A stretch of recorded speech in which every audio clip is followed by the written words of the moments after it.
পোলাপাইন একটু ধৈর্য ধরো, হ্যাঁ, মানে সেটিংসটা একটু ভালোভাবে করে নিই, তাহলে তোমরা এই ক্লাসটা ভালোভাবে দেখতে পাবা আমাকে, তোমাদেরই সুবিধা হবে। একটু প্রপার সেটিংসটার জন্য আমরা একটু সময় নিচ্ছি, হ্যাঁ। ক্লাস হবে, ক্লাস হবে। গ্রুপে কেউ একজন মেসেজ দাও কষ্ট করে, ভাইয়ার ক্লাস স্টার্ট হয়ে গেছে, তাইলে যারা আছে বাকি জয়েন দিবে। একটু গ্রুপে কষ্ট করে কেউ একজন মেসেজ দাও যে গ্রুপে ক্লাস স্টার্ট হয়ে গেছে। গ্রুপ চ্যাটটাতে একটু মেসেজ দাও। উল্টা হয়ে গেছে, ওইটা যা দেখা যাচ্ছে সেটা এখানে না। না, রাখবো না।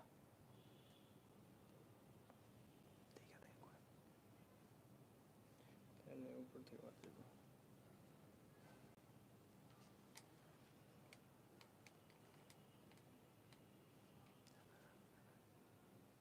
যাবে না, এটা বাদ যায় না, যায় না, যায় না, আমি দেখছি। অনেক যায় না,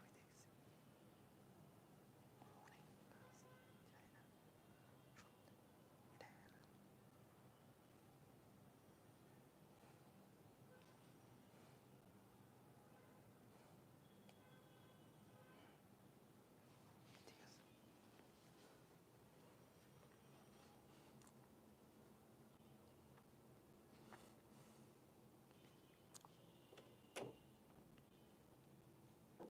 কই আজকে লাইভে কাউকে দেখতেছি না। কি পোলাপাইন, তোমরা কি জানো না আজকে ক্লাস আছে? সমস্যা কি?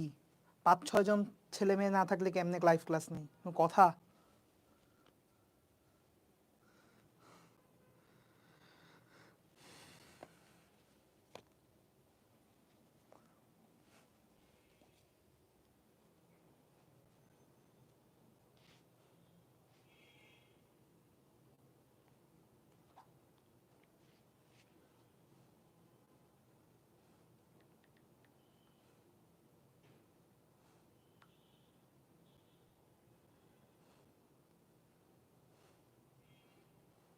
ওয়ালাইকুম আসসালাম।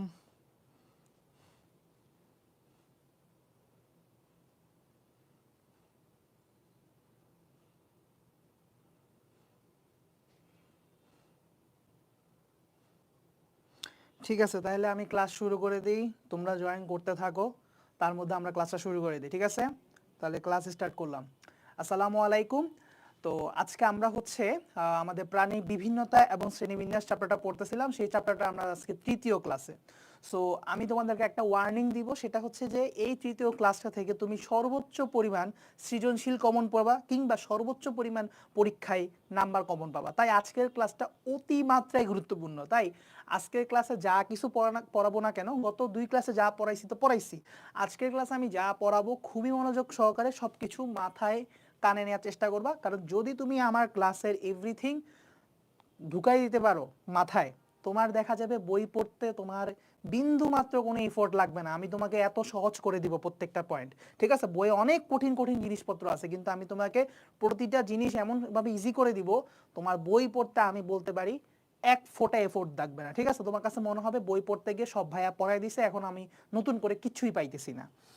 আচ্ছা, ঠিক আছে, তাহলে শুরু করি। তো আজকে আমরা পর্বসমূহের বৈশিষ্ট্য আসলে পড়া শুরু করব। সো পর্বসমূহের বৈশিষ্ট্য পড়ার আগে, পর্বসমূহের বৈশিষ্ট্য পড়ার আগে যেই জিনিসটা নিয়ে কথা বলবো সেটা হচ্ছে আমাদের নামকরণ নিয়ে। নামকরণ নিয়ে একটু কিছু প্রিলিমিনারি লেভেলে কথাবার্তা আজকে শিখবো। তো আসো শিখাই তোমাদেরকে।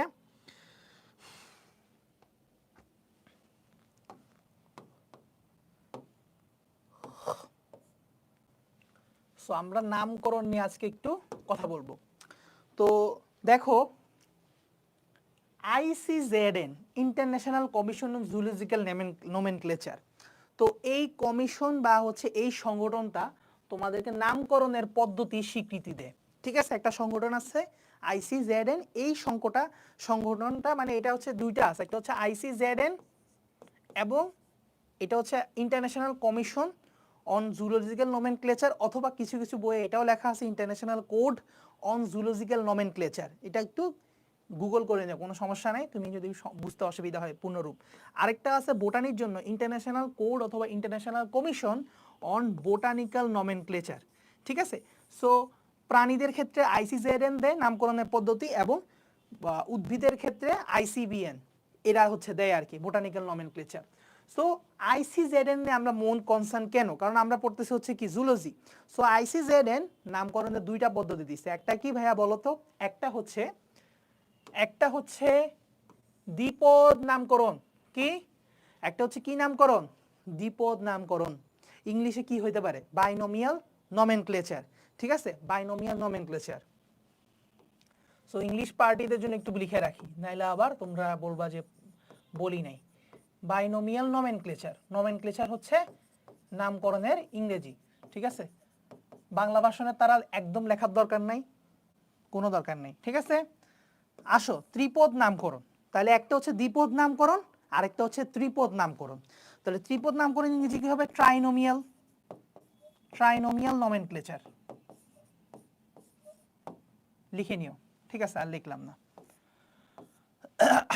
তাহলে এখন আমরা বুঝতে পারলাম যে বৈজ্ঞানিক নামকরণ হচ্ছে দুই প্রকার, একটা হচ্ছে দ্বিপদ নামকরণ এবং ত্রিপদ নামকরণ। তার মানে এই দুইটা অ্যাকচুয়ালি কি?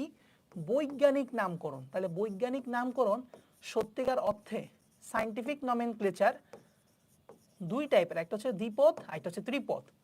এখন দ্বিপদ কি বুঝায় একদম সিম্পল ভাষায় আমরা জেনে যাব, কারণ আমরা এগুলো নিয়ে টাইম ওয়েস্ট করব না। সিম্পল ভাষায় যেটা, যেখানে দুইটা পদ থাকবে। কি কি থাকবে? দুইটা পদ থাকবে। একটা পদ হবে গণের নাম এবং আরেকটা নাম হবে প্রজাতি। তাইলে কোনো একটা প্রাণীকে গণ এবং প্রজাতির মাধ্যমে নামকরণ করার যে পদ্ধতি, তাকে আমরা বলবো দ্বিপদ নামকরণ। তাহলে বুঝে আসছে কিনা দেখো, ইংলিশে বললে জেনাস অ্যান্ড স্পেসিস, তাই না? তাহলে কোনো প্রাণীকে বা কোনো জীবকে গণ এবং প্রজাতি নামে নামকরণ করার পদ্ধতিকে, গণ এবং প্রজাতির মাধ্যমে প্রকাশ করার পদ্ধতিকে, যে কোনোভাবে বলো, কোনো একটা প্রাণীকে গণ এবং প্রজাতি দ্বারা নামকরণ করার পদ্ধতিকে দ্বিপদ নামকরণ বলে। এতটুকু তুমি যদি সংজ্ঞা লিখে ফেলতে পারো, এনাফ। ঠিক আছে, বইয়ে যাই লেখছে না কেন, তুমি বানায় এটা লিখলেও তোমাকে টিচার কাটবে না, কারণ মূল কথা এটাই যে গণ এবং প্রজাতির মাধ্যমে প্রকাশ করতেছি। দিয়ে এই হলো দুইটা পদ। ত্রিপদ নামকরণের ক্ষেত্রে তিনটা পদ কি কি? আসো দেখো, এখানেও সেম হচ্ছে গণ এবং প্রজাতি, এটা থাকবে ভাইয়া, এই জিনিসটা থাকবে। কিন্তু ভাইয়া এক্সট্রা আরেকটা জিনিস আসবে, সেটা কি ভাইয়া? ওই প্রজাতির নিচে আরেকটা জিনিস থাকে। কি না, আমি তোমাদেরকে প্রথম ক্লাসে পড়াইছিলাম যে উপরে থাকলে অধি, নিচে থাকলে হচ্ছে উপ। তার মানে উপ প্রজাতি বা সাব স্পেসিস, নিচে থাকলে সাব, উপরে থাকলে কি বলতো? সুপার। তাহলে উপ প্রজাতি বা সাব স্পেসিস, একটু ছোট করে নি কালারটা। তাহলে এই হলো genus plus species plus sub species. তাহলে কোনো একটা প্রাণীকে গণ প্রজাতি এবং উপপ্রজাতির মাধ্যমে প্রকাশ করার পদ্ধতিকে বা নামকরণ করার পদ্ধতিকে কি বলতে পারি আমরা? ত্রিপদ নামকরণ বা ট্রাইনোমিয়াল নমেনক্লেচার। এই হলো মূল কথা, আর কোনো কথা নাই। এখন আমরা আনুষঙ্গিক ইতিহাস জানবো। দ্বিপদ নামকরণের জনককে বা দ্বিপদ নামকরণ নিয়ে কে কথাবার্তা বলছে, এই দ্বিপদ নামকরণের নিয়মগুলো কে সেট আপ করছে আমরা জানি already. Carolus Linnaeus, the boss Carolus Linnaeus. Carolus Linnaeus তার সিস্টেমা ন্যাচারা গ্রন্থের 10th এডিশন বা 10ম সংস্করণে উনি এই দ্বিপদ নামকরণের নীতিমালা প্রণয়ন করছে। এটা এই জন্য আবার তাকে শ্রেণীবিন্যাসেরও জনক বলে, ফাদার অফ ট্যাক্সোনমি। এটা একদম ফার্স্ট ক্লাসে পড়াইছি। আচ্ছা, ফার্স্ট ক্লাসে একটা জিনিস পড়াইছিলাম, সেটা হচ্ছে পরস্পর কনফ্লিক্ট করবে। তুমি হয়তো চিন্তা করতেছো যে লিনিয়াস তাহলে কি স্পিসিস প্লান্টারামের জনক নাকি সিস্টেম ন্যাচারারের জনক, মানে কোন গ্রন্থের রচয়িতা অ্যাকচুয়ালি সে? সত্যিকার অর্থে সে দুইটা গ্রন্থই লিখছে। ঠিক আছে, আমরা 9-10-এ পড়ছি একটা, এখন পড়তেছি একটা, এই ব্যাপারটা হয়ে গেল এমন। কিন্তু ও দুইটা গ্রন্থই লিখছে, স্পিসিস প্লান্টারামও লিখছে, সিস্টেমের ন্যাচারাও লিখছে। তাহলে উনি আসলে কোথার মধ্যে নামকরণের পদ্ধতি নিয়ে কথা বলছে? আমি এটা গুগল সার্চ করা লাগছে, কারণ হচ্ছে এক একটা বইয়ে এক এক রকম লিখছে। তো আমি পরে গুগল সার্চ করে যেটা জানলাম সেটা তোমাদের সাথে শেয়ার করি। সেটা হচ্ছে কি, যে ও সিস্টেমা ন্যাচারা গ্রন্থের 10th এডিশনে ঠিকই বলছে নামকরণের পদ্ধতি দিয়ে, দ্বিপদ নামকরণের পদ্ধতি দিয়ে। কিন্তু সে এখানে কি নিয়ে বলছে জানো? এখানে সে বোটানিক্যাল নমেনক্লেচার কিরকম ভাবে করতে হয় সেটা নিয়ে অ্যাকচুয়ালি আলোচনা করছে। এটা জাস্ট তোমার জেনারেল নলেজের জন্য জেনে রাখো, বাট তুমি একটা লাইন জানলে তোমার জন্য এনাফ, তোমার আর কিছু লাগবে না। আর স্পেসিস প্লান্টারাম নামে যে বইটা লিখছে ওইটার মধ্যেও সে নামকরণ নিয়ে লিখছে, এবং সেখানে সে জুলজিক্যাল নমেনক্লেচার বা অর্থাৎ প্রাণীদের নামকরণ কিভাবে দ্বিপদ নামকরণ হবে সেটা নিয়ে সে একটু আলাপ আলোচনা করছে। কিন্তু ইতিহাসবিদরা ঘেটে দেখছে যে সত্যিকার অর্থে মানে উনি সিস্টেমে ন্যাচারা গ্রন্থের 10th এডিশনেই দ্বিপদ নামকরণ নিয়ে বেশি বিস্তারিত লিখছে, যার কারণে দেখা গেছে স্পিসিস প্লান্টারাম বইটার কথা খুবই কম মানুষ জানে, বা ওটাতে দ্বিপদ নামকরণ নিয়ে যে আলোচনা হয়েছে সেটা একটু খুব কম মানুষই জানে। সো আমি ফার্স্ট ক্লাস এটা বলছিলাম স্পিসিস প্লান্টারামের 10 এডিশন, ওটা একটু ভুল করে ফেলছিলাম। সবে কি সিস্টেমা ন্যাচারা গ্রন্থের 10th এডিশন, আর স্পিসিস প্লান্টারামের কততম এডিশন সেটা নিয়ে আসলে বই খাতায় তেমন একটা পাই নাই ভাইয়া, ঠিক আছে? জাস্ট একটু জানায় রাখলাম। দুইটা বইয়ের মধ্যেই দ্বিপদ নামকরণ নিয়ে কথা আছে, বাট ভালোভাবে বা বেটার ভাবে কোথায় লেখা আছে? সিস্টেমা ন্যাচারা গ্রন্থের 10ম সংস্করণে। ক্লিয়ার? আমি জাস্ট তোমাকে প্রেক্ষাপটটা জানাই দিলাম। এখন আসো, গ্যাসপার্ড বৌহিনের একটা কথা বলছে, উনি আসলে নাকি সর্বপ্রথম দ্বিপদ নামকরণ পদ্ধতি উদ্ভাবন করে। সো এটা জেনে রাখলে ভালো, না জানতে পারলে কোনো সমস্যা নেই, কারণ আমি কখনো এখনো পর্যন্ত আসতে দেখি নাই এই ধরনের প্রশ্ন দ্বিপদ নামকরণের সাথে রিলেটেড। একজন বিজ্ঞানী সবচেয়ে বেশি আলোচনা করা হয়, সেটা হচ্ছে ক্যারোলাস লিনিয়াস, ঠিক আছে? বাট কেউ যদি এই গ্যাসপার্ডের নামটা পড়ে রাখতে পারো ভালো, কারণ উনি একদম শুরুর দিকে দ্বিপদ নামকরণের পদ্ধতিটা প্রচলন করছে, কিন্তু তখন উনি নীতিমালা ভালোভাবে সেট করে নাই। নীতিমালা সেট করছে হচ্ছে ক্যারোলাস লিনিয়াস, যেটা এখনো আমরা মানি, ঠিক আছে? 99% এখনো সেটা মানি, কিছু হয়তো চেঞ্জ করছি আমরা, কিন্তু 99% এখন আমরা ক্যারোলাস লিনিয়াস যেভাবে নিয়মগুলো দিয়ে গেছে সেই নিয়মে আমরা মানি। তারপরে আসো, তাহলে একটা আমরা উদাহরণ দেখা যায়, তাই না? দ্বিপদ নামকরণ একটা উদাহরণ কি, যেমন সেটুসে আমরা একটু উদাহরণ দিয়ে পড়ি, সেটা হচ্ছে হোমো সাপিয়েন্স। আর আমরা মানুষকে কি বলা হয়? হোমো এবং সাপিয়েন্স। এবং সেখানে খেয়াল করে দেখো তো, আমি দ্বিপদ নামকরণের নিয়মগুলো অনুসরণ করে লিখতে হয়েছে, কিন্তু দেখো দুইটা নামের নিচে সেপারেট সেপারেট আন্ডারলাইন করা লাগছে, এবং গণনামের প্রথম অক্ষরটা বড় হাতে লেখা লাগছে, ঠিক আছে? এই দুইটা নিয়ম অ্যাটলিস্ট মাথায় রাখবা। অর্থাৎ হোমো বড় হবে কিন্তু সাপিয়েন্স ছোট হবে, এসটা, ঠিক আছে? এইচ বড় হবে, এস ছোট হবে, ঠিক আছে? এবং সেপারেট সেপারেট আন্ডারলাইন করতে হবে। তুমি যদি টাইপ মানে টাইপে লিখতা তাইলে কি করতে হতো? ইটালিকে লিখতা, ঠিক আছে? আর আমরা তখন টাইপে লিখতেছি না, হাতে লিখতেছি, তাই নিচে আন্ডারলাইন করতে হবে। টাইপে লেখার সময় আন্ডারলাইন করার কোনো দরকার নেই, বিকজ তুমি ইটালিক করতে পারতেছো, ইটালিক ফন্ট করতে পারতেছো। আচ্ছা, এগুলো তোমরা 9-10-এ পড়ে আসছো আমি জানি, আশা করি। এখন আসো, কোন বিজ্ঞানী ত্রিপদ নামকরণ আবিষ্কার করছে সেটা আসবে পরীক্ষায়। সেটা হচ্ছে পাখি বিজ্ঞানী স্লেজেল। নামটা একটু কঠিন, অনেকে উচ্চারণ করতে পারে না, তাই আমি একটু বাংলা লিখে দিচ্ছি। পাখি বিজ্ঞানী স্লেজেল, ঠিক আছে? উনি ত্রিপদ নামকরণ পদ্ধতি উদ্ভাবন করছে, ঠিক আছে? যেমন একটা উদাহরণ কি হতে পারে, যে একটা সাপ আছে, গোকরা সাপ, ওই গোকরা সাপের বৈজ্ঞানিক নামটা হচ্ছে নাজা নাজা। এটাও সেম, গণনামও সেম, প্রজাতি নামও সেম। জিনিসটা খুব অড। এবং উপপ্রজাতির নামও আমি জানলাম যে এটাও সেম, নাজা নাজা নাজা।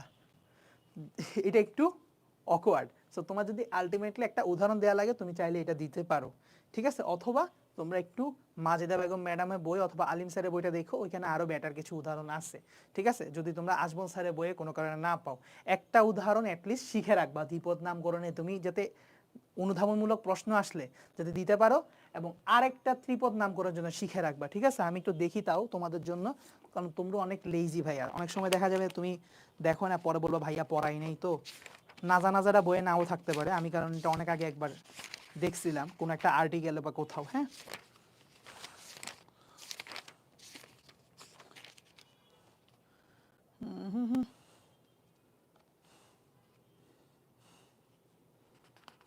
কই গেল?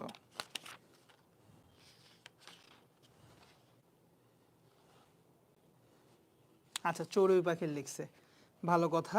সো চড়ুই পাখিরটা তোমরা চাইলে মনে রাখতে পারো, কঠিন বলে আমার নিজেরও মনে রাখি নাই, বাট একটু দেখে রাখতে পারো। চড়ুই পাখির একটা বৈজ্ঞানিক নাম লিখছে চড়ুই, চড়ুই পাখির বৈজ্ঞানিক নামটা ত্রিপদ নামকরণ করলে কি হবে?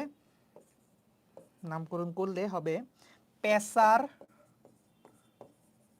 ডোমেস্টিকাস নিলোটিকাস। তাহলে তিনটা নিচে সেপারেট আন্ডারলাইন করতে হবে, প্যাসার ডোমেস্টিকাস নিলোটিকাস। তাহলে এটা গণনাম, এটা প্রজাতি নাম, এটা হচ্ছে উপপ্রজাতি নাম বা সাব স্পিসিস নেম। ঠিক আছে, তাহলে আমরা বুঝতে পারছি আমি আশা করি। ঠিক আছে, বুঝা গেল? আচ্ছা, তাহলে আমরা মোটামুটি দ্বিপদ নামকরণ এবং ত্রিপদ নামকরণের বেসিক এগুলো জানতে পারলে এনাফ। এখন আমরা আসবো যে দ্বিপদ নামকরণের নিয়ম জানতে হবে। আচ্ছা, দ্বিপদ নামকরণের নিয়মগুলো আমরা একটু হালকা করে বলি তোমাদেরকে। দেখো, দ্বিপদ নামকরণের নিয়ম জেনারেলি পরীক্ষায় সেভাবে আসে না, আসলেও সেটা হয়তো তোমার অনুধাবনমূলক প্রশ্নে দিতে পারে যে দ্বিপদ নামকরণের নিয়মগুলো কি, একটু লেখো তো, সামথিং লাইক এরকম। বাট জেনারেলি এখন লিখতে দেয় না, তেমন একটা ইম্পর্টেন্ট জিনিস না এটা। ঠিক আছে, এটা তেমন একটা চ্যাপ্টারের খুব যে ইম্পর্টেন্ট জিনিস এমন না। কিন্তু তোমার এমসিকিউতে অনেক সময় এসে দিবে যে দ্বিপদ নামকরণের ক্ষেত্রে নিচের কোন তথ্যটা সঠিক না, বা নিয়ম কোনটা বেঠিক কোনটা ঠিক, এরকম একটা প্রশ্ন দিতেই পারে। সো তোমাকে এই জন্য একটু পড়তে হবে দ্বিপদ নামকরণের নিয়মগুলা। আহা, এত ফাইজলামি তো ভালো লাগে না। আচ্ছা, দ্বিপদ নামকরণের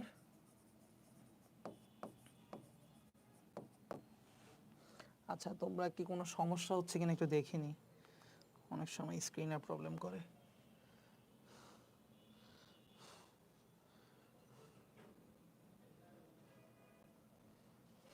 ঠিক আছে, নিয়মাবলী।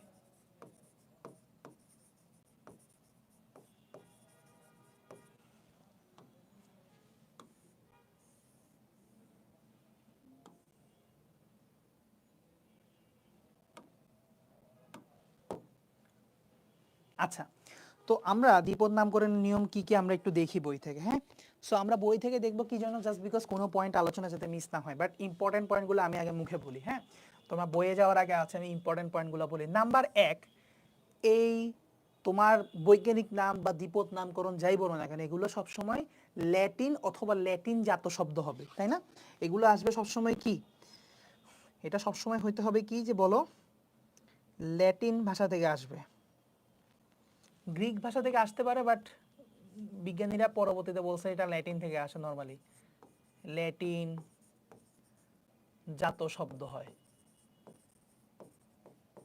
এবং সবচেয়ে মোস্ট ইম্পর্টেন্ট কথা এখানে যেটা, যে ল্যাটিন হইলেই হয় না, এটা হইতে হয় কি জানো, এটা স্বীকৃত একটা বৈজ্ঞানিক নাম হইতে হয়। অর্থাৎ ICZN এর মতো বড় বড় অর্গানাইজেশন এটাকে যখন স্বীকৃতি দিবে, রিকগনিশন দিবে, তখনই এটা বৈজ্ঞানিক নামকরণের মর্যাদা পাবে, প্রপার দ্বিপদ নামকরণের মর্যাদা পাবে। তাইলে পাবে না, তাহলে প্লাস এটা একটা স্বীকৃত নাম হইতে হবে। নাম্বার 1 পয়েন্ট হচ্ছে এই কথাটা, বৈজ্ঞানিক নামটা অবশ্যই ICZN দ্বারা স্বীকৃত হইতে হবে। স্পেসিফিক্যালি কার দ্বারা? ICZN দ্বারা হচ্ছে স্বীকৃত হইতে হবে। ঠিক আছে, 2 নাম্বার কথা যেটা বলেই দিছি, ল্যাটিন এবং অথবা ল্যাটিন জাত শব্দ হবে। আমি একবারে এক পয়েন্টের মধ্যে দুইটা কথা লিখে দিছি। 3 নাম্বার পয়েন্টটা তোমাদের বইয়ে যা লিখছে এটা আমি আগেই বলে ফেলছি, সেটা হচ্ছে কি ভাইয়া বলো, এটা দুইটা পদ দিয়ে তৈরি হবে, একটা হচ্ছে গণনাম এবং প্রজাতি নাম দিয়ে হবে। ঠিক আছে, প্রথমটা হবে গণনাম, পরেরটা হবে প্রজাতি নাম। ঠিক আছে, আচ্ছা, এবং আমরা জানি যে তুমি যদি হাতে লেখো, হাতে লিখলে তোমার সেপারেট সেপারেট আন্ডারলাইন করা লাগবে, তাই না? সেপারেট সেপারেট আন্ডারলাইন করা লাগবে, পৃথকভাবে আন্ডারলাইন করা লাগবে, প্রতিটা শব্দের নিচে সেপারেট আন্ডারলাইন করা লাগবে। ঠিক আছে, আমি সেপারেট আন্ডারলাইন একদম ভালো করে লিখে দিতেছি। অনেকে শুধু আন্ডারলাইন করতে হবে লেখে, কথাটা ঠিক না, কারণ আন্ডারলাইন তো পুরোটা একসাথে করতে পারতাম।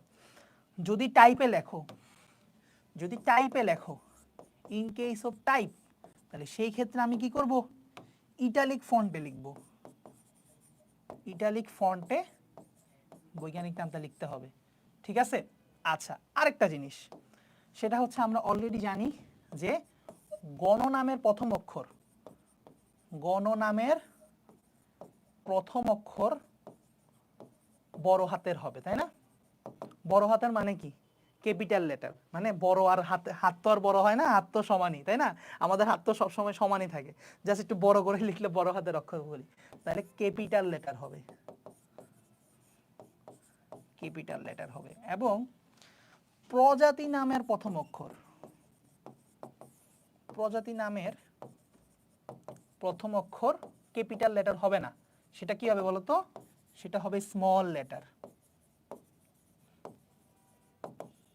তাহলে দেখো একটু সুন্দর করে তোমাকে নোট ডাউন করে দিচ্ছি, বইয়ে একটু ঝামেলা লাগবে তো হালকা একটু নোট ডাউন করে দিচ্ছি। হ্যাঁ, এগুলো তোমার এটা কমপ্লিটলি হয় এমসিকিউ, না হয় তোমার অনুধাবনে কাজে আসতে পারে। আর দ্বিপদ নামকরণের নিয়ম সবারই জানা উচিত, নাহলে এগুলো বেসিক জিনিস। হ্যাঁ, নাহলে এগুলো আসলে ঠিক না। একটা চ্যাপ্টার তুমি পুরাটা পড়ে ফেলতেছো বাট জানো না, তাইলে তো ঠিক না এটা। তারপরে আসো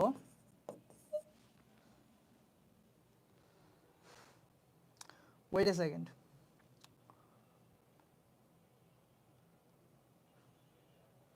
আচ্ছা মজার একটা ইন্টারেস্টিং ঘটনা বলি, সেটা হচ্ছে কি নর্মালি ইংলিশ গ্রামারে কি হয় আমি একটু তোমাকে বলি। নর্মালি ইংলিশ গ্রামারে কি হয়? এ গুড বয়, এটা দিয়ে কি বোঝাচ্ছে দেখো তো? শেষেরটা হয় হচ্ছে একটা নাউন আর আগেরটা হয় একটা অ্যাডজেক্টিভ, তাই না?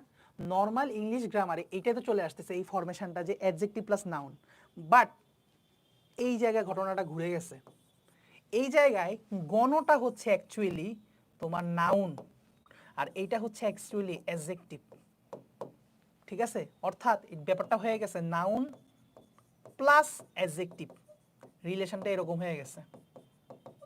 সো এটা একটু এইভাবে করে মনে রাখাইলাম, কি কারণ জানো? কারণ ভাইয়া নিজেও প্যাচ লাগাই দিতাম যে তোমার যখন শুরুর দিকে যে গণ নামটা কি নাউন নাম অ্যাডজেক্টিভ। গণ নাউনটা হচ্ছে নাউন, নাউন মানে কি ভাইয়া? বাংলায় বলো, বাংলায় হচ্ছে বিশেষ্য, তাই না? বাংলায় কি ভাইয়া? বিশেষ্য। আর ইংলিশে কি ভাইয়া? সরি, অ্যাডজেক্টিভ বাংলায় কি? বিশেষণ, তাই না? তাহলে বুঝছো জিনিসটা? তাহলে গণনামটা হচ্ছে বিশেষ্য, প্রজাতির নামটা হচ্ছে বিশেষণ। সো এটা একটু জানবা। অর্থাৎ ইংলিশ গ্রামারে যেটা ঘটে এক্স্যাক্টলি এটার অপোজিট কাহিনী ঘটে, মানে অপোজিট ঘটনা ঘটে। একটা ইংলিশ গ্রামারে নর্মালি যেটা ঘটে সেটার এক্স্যাক্টলি উল্টা নিয়ম হচ্ছে গ্রিক লেখার সময়। গ্রিক গ্রামারটা হচ্ছে কমপ্লিটলি উল্টা, সরি ল্যাটিন গ্রামারটা হচ্ছে কমপ্লিটলি উল্টা, এই কারণে ব্যাপারটা এমন হয়েছে। ঠিক আছে, মোটামুটি ইম্পর্টেন্ট হচ্ছে জিনিসপত্র এগুলোই। কিন্তু কিন্তু তিনটা জিনিসের কথা আমি গতকালকে বলছিলাম যে ভাইয়া দেখো এগুলো হচ্ছে সাধারণ নিয়ম। প্রথম চারটা পয়েন্ট না, এখানে আসলে 4টা থেকে 8টা পয়েন্টও বানানো যাবে। আমি ভিতরে অনেকগুলো পয়েন্ট একসাথে মার্চ করে দিছি, 8টা পয়েন্ট এখান থেকে বানানো যাবে। 4টা পয়েন্ট ধরে রাখো, এগুলো হচ্ছে খুব কমন পয়েন্ট। কিন্তু অ্যাবনর্মাল কিছু পয়েন্ট আছে। অ্যাবনর্মাল পয়েন্ট কি কি ভাইয়া? গত ক্লাসে আমি বলছিলাম এগুলো নিয়ে কথা বলবো। এক হচ্ছে টটোনিম, আরেকটা হচ্ছে হোমোনিম, আরেকটা হচ্ছে সিনোনিম। ভাই এগুলো নিয়ে ব্যাপক ঝামেলা আছে, ঠিক আছে? সো এগুলো নিয়ে আমরা এখন একটু জানবো। পরের পেজে গিয়ে একটু আমরা স্পেস নেই। শুরুতে আমরা জানবো সহজটা, সেটা হচ্ছে টটোনিম।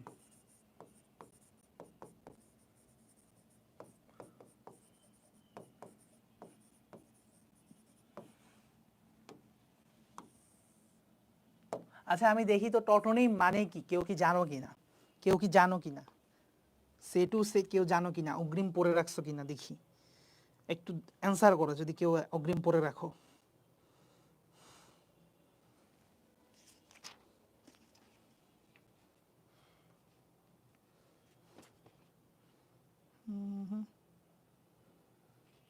আজমল স্যারের বইয়ে খুব একটা ভালো লেখা নাই টটোনিম নিয়ে,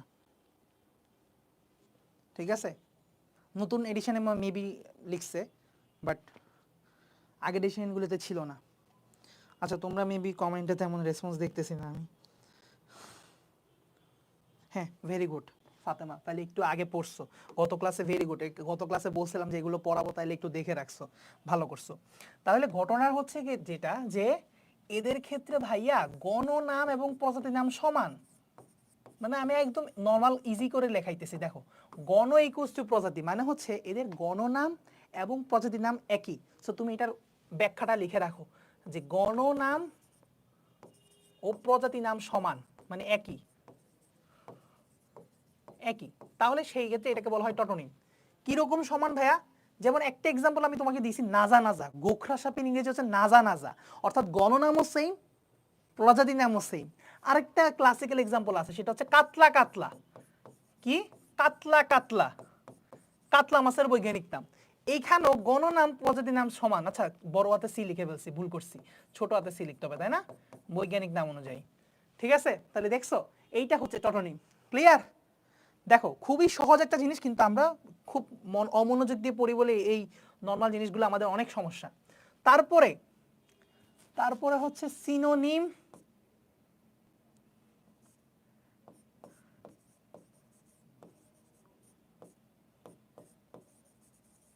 সিনোনিম বা সমনাম। সমনাম কি সিনোনিমের অপর নাম? একটু দেখি, দাঁড়াও, এগুলো তো আমারও বাংলা নামে পেশ লাগে, বাংলার নাম খুবই বিদঘুটে, খুবই বিদঘুটে। হোমোনিম, সমনাম, এই যে বললাম না হোমো মানে সম, এই যে ভুল হয়েছে, তাহলে হোমোনিম, আগে হোমোনিমটা পড়াই। একটু ভুল হয়েছে ভাইয়া, তোমরা একটু কষ্ট করে কারেকশন করো। হোমোনিম, বাংলা ইংরেজি একটু ঝামেলা হয়। দেখো হোমো শব্দের অর্থ হচ্ছে কি? সম, মানে একই। আর হেটারো মানে হচ্ছে ভিন্ন। হোমো মানে একই, হেটারো মানে ভিন্ন। সো এই কমন জিনিসটা আমার নিজের মাথার থেকে ছুটে গেছে, ঠিক আছে? তাহলে একটু আমার মতো ভুলটা তোমরা যাতে না করো। হোমো মানে হচ্ছে সম, তার মানে হোমোনিম মানে হচ্ছে সমনাম। আগে হচ্ছে অপর নামটা ভালো করে শিখো, হ্যাঁ? আচ্ছা ঠিক আছে, কমেন্ট করো দেখি, হোমোনিম বা সিনোনিম, সরি হোমোনিম বা সমনাম, এটা দিয়ে কি বুঝায় ভাইয়া? একটু কমেন্ট করো, আমি দেখতে চাই তোমরা পড়ছো কিনা। হ্যাঁ, যেই কমেন্ট করছিলে সেই না হয় কমেন্ট করো, আমি তো দেখতে চাই। তারপরে আসো, না বুঝলে কোনো সমস্যা নেই, আমি বুঝাই দিতেছি। প্রতিনাম, তোমরা একটু ব্রেনটা খেলাও, আমি দেখতে চাই তোমরা বই পড়ে কতটুকু বুঝতে পারো। প্রতিনাম বা সিনোনিম।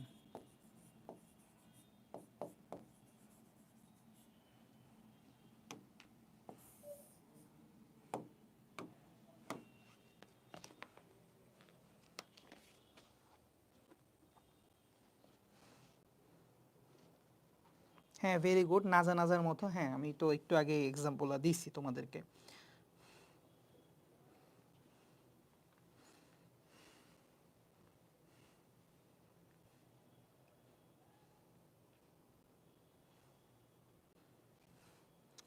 কমেন্ট আপাতত এখানে লোড হয় নাই।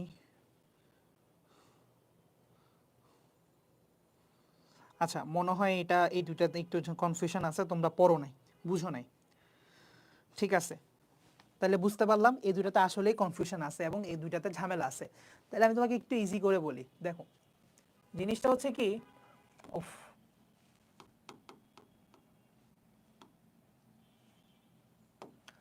জিনিসটা হচ্ছে যে দেখো সিনোনিম বা প্রতিনাম, আগে সেটা বলি। সিনোনিম আমরা কোন সিনোনিম অ্যান্টোনিম পড়ছো না ছোটবেলায়, যে একটা শব্দের অনেকগুলো সমার্থক শব্দ থাকে, অর্থাৎ একই শব্দেরই অনেকগুলা নাম, অর্থাৎ জিনিসটা একই, শব্দটা একই, বাট এটার আরো অনেকগুলা নাম আছে জাস্ট। যেমন সে টু সে, ভাইয়ার নাম হচ্ছে সামিউল, আমার বাসার মানুষজন আমাকে ডাকে সাকিব। সে টু সে, আমার প্রিয় মানুষ তোমার আমাকে ডাকতে পারে প্রিয়তম, ঠিক আছে, সে টু সে। বা কারো কাছে আমি প্রেমিক, কারো কাছে আমি ভাই, ঠিক আছে। সো এক একজনই আমাকে এক একটা নাম দিবে, কেউ আমাকে দিবে ভাইজান, কেউ আমাকে দিবে শুধু জান, ঠিক আছে। তাহলে এই অনেকগুলো নাম কিন্তু আমার আছে, মানুষটা আমি একই। এক্স্যাক্টলি সিনোনিম বা প্রতিনামের ক্ষেত্রে ঘটনাটা ঘটছে কি একই, যে ধরো একই প্রজাতির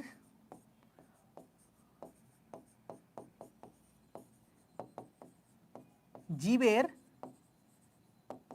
একাধিক নাম থাকলে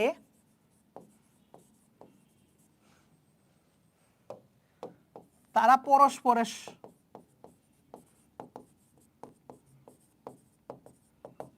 সিনোনিম। শেষ। কারণ সমার্থক শব্দ বা সিনোনিম কি হয়, একটা শব্দের অনেকগুলো নাম, তার মানে প্রাণী একটাই বাট এটার অনেকগুলো নাম। কিরকম একটা উদাহরণ দিয়ে বলি, যেমন আচ্ছা এখানে একটা ঘটনা আছে, সিনোনিম কিন্তু ওয়ার্ল্ড ওয়াইড বা ICZ দ্বারা স্বীকৃত না, স্বীকৃত হয় একটাই। কোনটা? সে টু সে কোন একটা বিজ্ঞানী 1950 সালে একটা নাম দিছে, 1951 সালে একটা নাম দিছে আরেকজন, 1952 সালে একজন দিছে। অগ্রাধিকার আইন নামে একটা আইন আছে, ঠিক আছে, একদম কমন সবগুলোর ক্ষেত্রে। এই অগ্রাধিকার আইন নামে একটা কথা আছে, এই অগ্রাধিকার আইন। অগ্রাধিকার আইন এইটা বলে যে আগে দিবে তার নামটাই হচ্ছে আমরা অ্যাকসেপ্ট করার ট্রাই করব, কিন্তু নামটা নিয়ম মেনে দিতে হবে। যদি নিয়ম না মেনে তুমি প্রথমে দিছো তাহলে তোমার নাম আবার অ্যাকসেপ্ট হবে না। অর্থাৎ নিয়ম মেনে যারা দিছে তাদের মধ্যে থেকে যে প্রথমে দিছে তাকে আমরা অগ্রাধিকার আইন অনুযায়ী তার নামটা আমরা সিলেক্ট করব, বৈজ্ঞানিকভাবে স্বীকৃতি দিব। ওই যে স্বীকৃতি দিব, তাহলে স্বীকৃত নামটাই হবে আমাদের আসল বৈজ্ঞানিক নাম, অন্যগুলো আমরা বর্জন করে দেই। বাট ওই বিভিন্ন আর্টিকেলে ছড়াছড়ি তো থেকেই যায় যে এইসব নামও দেয়া হয়েছিল, প্রস্তাব দেয়া হয়েছিল, তাহলে এই নামগুলোকেও একটা সম্মান দেয়া হয়, এই নামগুলোকে ফেলে দেয়া হয় না, যেগুলো বৈজ্ঞানিক নাম মেনে সবকিছু করছিল তো তাদেরকেও একটু সম্মান দেয়া হয়। সো সেই টু সে আমাদের ইলিশ মাছের বৈজ্ঞানিক নাম কি? কেউ একজন কমেন্ট করো, ইলিশ মাছের বৈজ্ঞানিক নাম কি? দেখতে চাই ইলিশ মাছের বৈজ্ঞানিক নাম কি। খুব সহজ একটা প্রশ্ন, খুবই সহজ, দ্রুত কমেন্ট করো।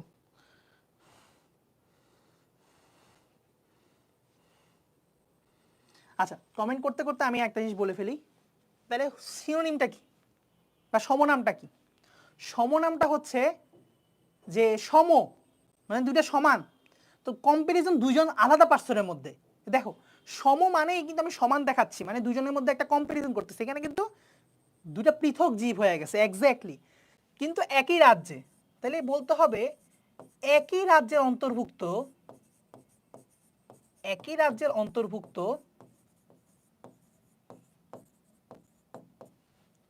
দুটি পৃথক জীবের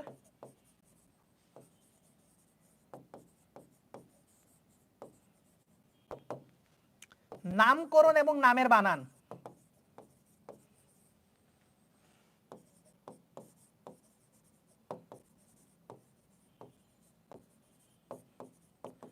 যদি একই হয়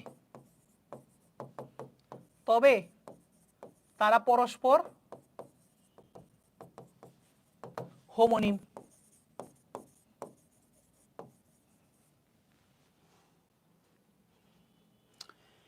এক্সাম্পল দিই, একটা এক্সাম্পল দিই, সেই এক্সাম্পলটা হচ্ছে নকচুয়া ভেরিগাটা, ভেরিগাটা। সো এইটা এই এক্সাক্ট সেম নামে একটা পাখিও আছে পতঙ্গও আছে, একটা পাখিও আছে পতঙ্গও আছে, এক্স্যাক্টলি এই সেম নামে একটা পাখির নামও আছে একটা পতঙ্গের নামও আছে। অর্থাৎ তারা কিন্তু একই রাজ্যের মধ্যে পড়ছে, ইউক্যারিওটার মধ্যে, বাট প্রবলেমটা কি হয়েছে? প্রবলেমটা হয়েছে কি ওদের দুজনের নাম সমান রেখে ফেলছে, বিজ্ঞানী দুজন একই রেখে ফেলছে। তাহলে কি হবে? অগ্রাধিকার আইন অনুযায়ী প্রথমটা অ্যাকসেপ্টেড হবে, পরেরটা আন্তর্জাতিক নিয়ম অনুযায়ী অ্যাকসেপ্টেড হবে না, কিন্তু দ্বিতীয়টাকেও তো একটা সম্মান দিতে হবে। কি দেয় আমরা সেটা এখন আমরা আলোচনা করব। সো আসি, যে আগে দিবে, যে আগে দিবে তারটা হবে, লেখারও তো জায়গা নাই, তাকে বলবো আমরা, তাকে আমরা বলবো সিনিয়র হোমোনিম। তাইলে যে আগে দিবে, যার নামটা আগে সিলেক্টেড হবে বা যে আগে দিছে তার নামটা তো সিলেক্টেড হবে, তাহলে তার নামটা হবে সিনিয়র হোমোনিম। তাহলে সিনিয়র হোমোনিমটাই আন্তর্জাতিকভাবে স্বীকৃত হয়ে থাকে। আর বাকি যেগুলো ধরো আরো অনেকগুলো নাম দেওয়া হয়েছিল, হ্যাঁ আরো অনেকগুলোর নাম সেম ছিল, তাহলে তারা হবে জুনিয়র হোমোনিম, বাকিগুলো বা বাকিটা জুনিয়র হোমোনিম হয়ে যাবে। আচ্ছা, ইলিশ মাছের বৈজ্ঞানিক নাম কেউ কমেন্ট করছো? এটা কিন্তু খুবই কমন একটা প্রশ্ন, এটা বিভিন্ন জায়গায় পরীক্ষায় আসে। Tenualosa ilisha, very good very good, এটা কারণ তুমি যা 9-10-এ পড়ছো এটা পারা উচিত ছিল, তাই না? আচ্ছা পারছো, ভেরি গুড। এখন আমি তোমাদেরকে বলি যে তেনু আলোসা ইলিশা, তেনু আলোসা ইলিশা এই নামটা প্রথমেই দিছিল বিজ্ঞানী একজন, কিন্তু এছাড়াও ভাসতে ভাসতে আরেকটা আরেকটা ভাসমান বৈজ্ঞানিক নাম আমরা অনেক জায়গায় পড়ছি, সেটা হচ্ছে হিলসা ইলিশা, হিলসা ইলিশা এরকম একটা বৈজ্ঞানিক নামও দিছিল। হ্যাঁ, তারপর আরেকটা বৈজ্ঞানিক নাম দিছিল, এরকম প্রপোজ হয়েছিল যে ক্লুপিয়া ইলিশা। হ্যাঁ, এরকম আরো কতগুলো হয়েছিল, আমার নাম মনেও নাই, ক্লুপেডোটাম, আরো কি ক্লুপিয়া, আরো ভংচং, আরো অনেকগুলো নাম দিছিল ইলিশ মাছে। তাইলে যতগুলো আর প্রপোজ নাম ছিল, প্রথমটা হয়ে যাবে কি, যে যে প্রথম দিছে, সরি টু সে, যে প্রথম দিছে, যে প্রথম দিয়েছে তারটা হয়ে যাবে সিলেক্টেড অ্যাজ, সে হচ্ছে কি সিনিয়র সিনোনিম, সিনিয়র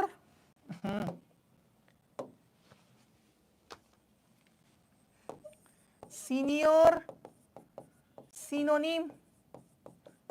আর বাকি যাই দেখ না কেন সবগুলো হয়ে যাবে জুনিয়র সিনোনিম।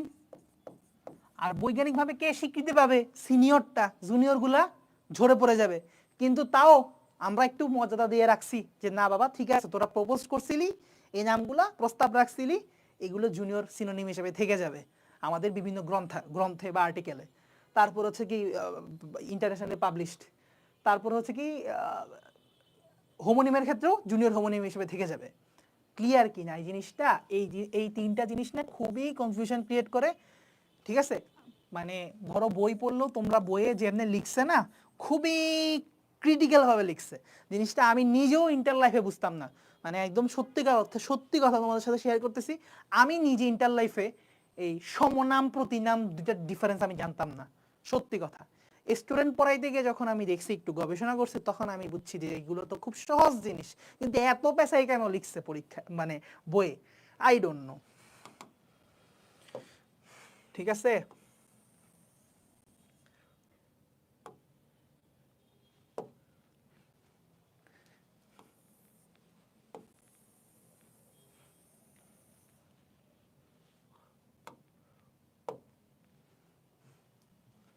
আচ্ছা আই গেস এখন তোমরা পারবা, দেখো একটু ক্লিয়ার কিনা। টটোনিম মানে গণনাম, প্রজাতিনাম সমান। প্রতিনাম মানে সিনোনিম। সিনোনিম একটা শব্দেরই অনেকগুলো নাম হয়, তার মানে একই প্রাণীর, একই প্রজাতির প্রাণীর সদস্য যদি ভিন্ন ভিন্ন নাম থাকে, একাধিক নাম থাকে, তাহলে তার মধ্যে প্রথম নামটাই হচ্ছে সিলেক্টেড হয়, আর বাকিগুলা জুনিয়র সিনোনিম হয়, তাই না?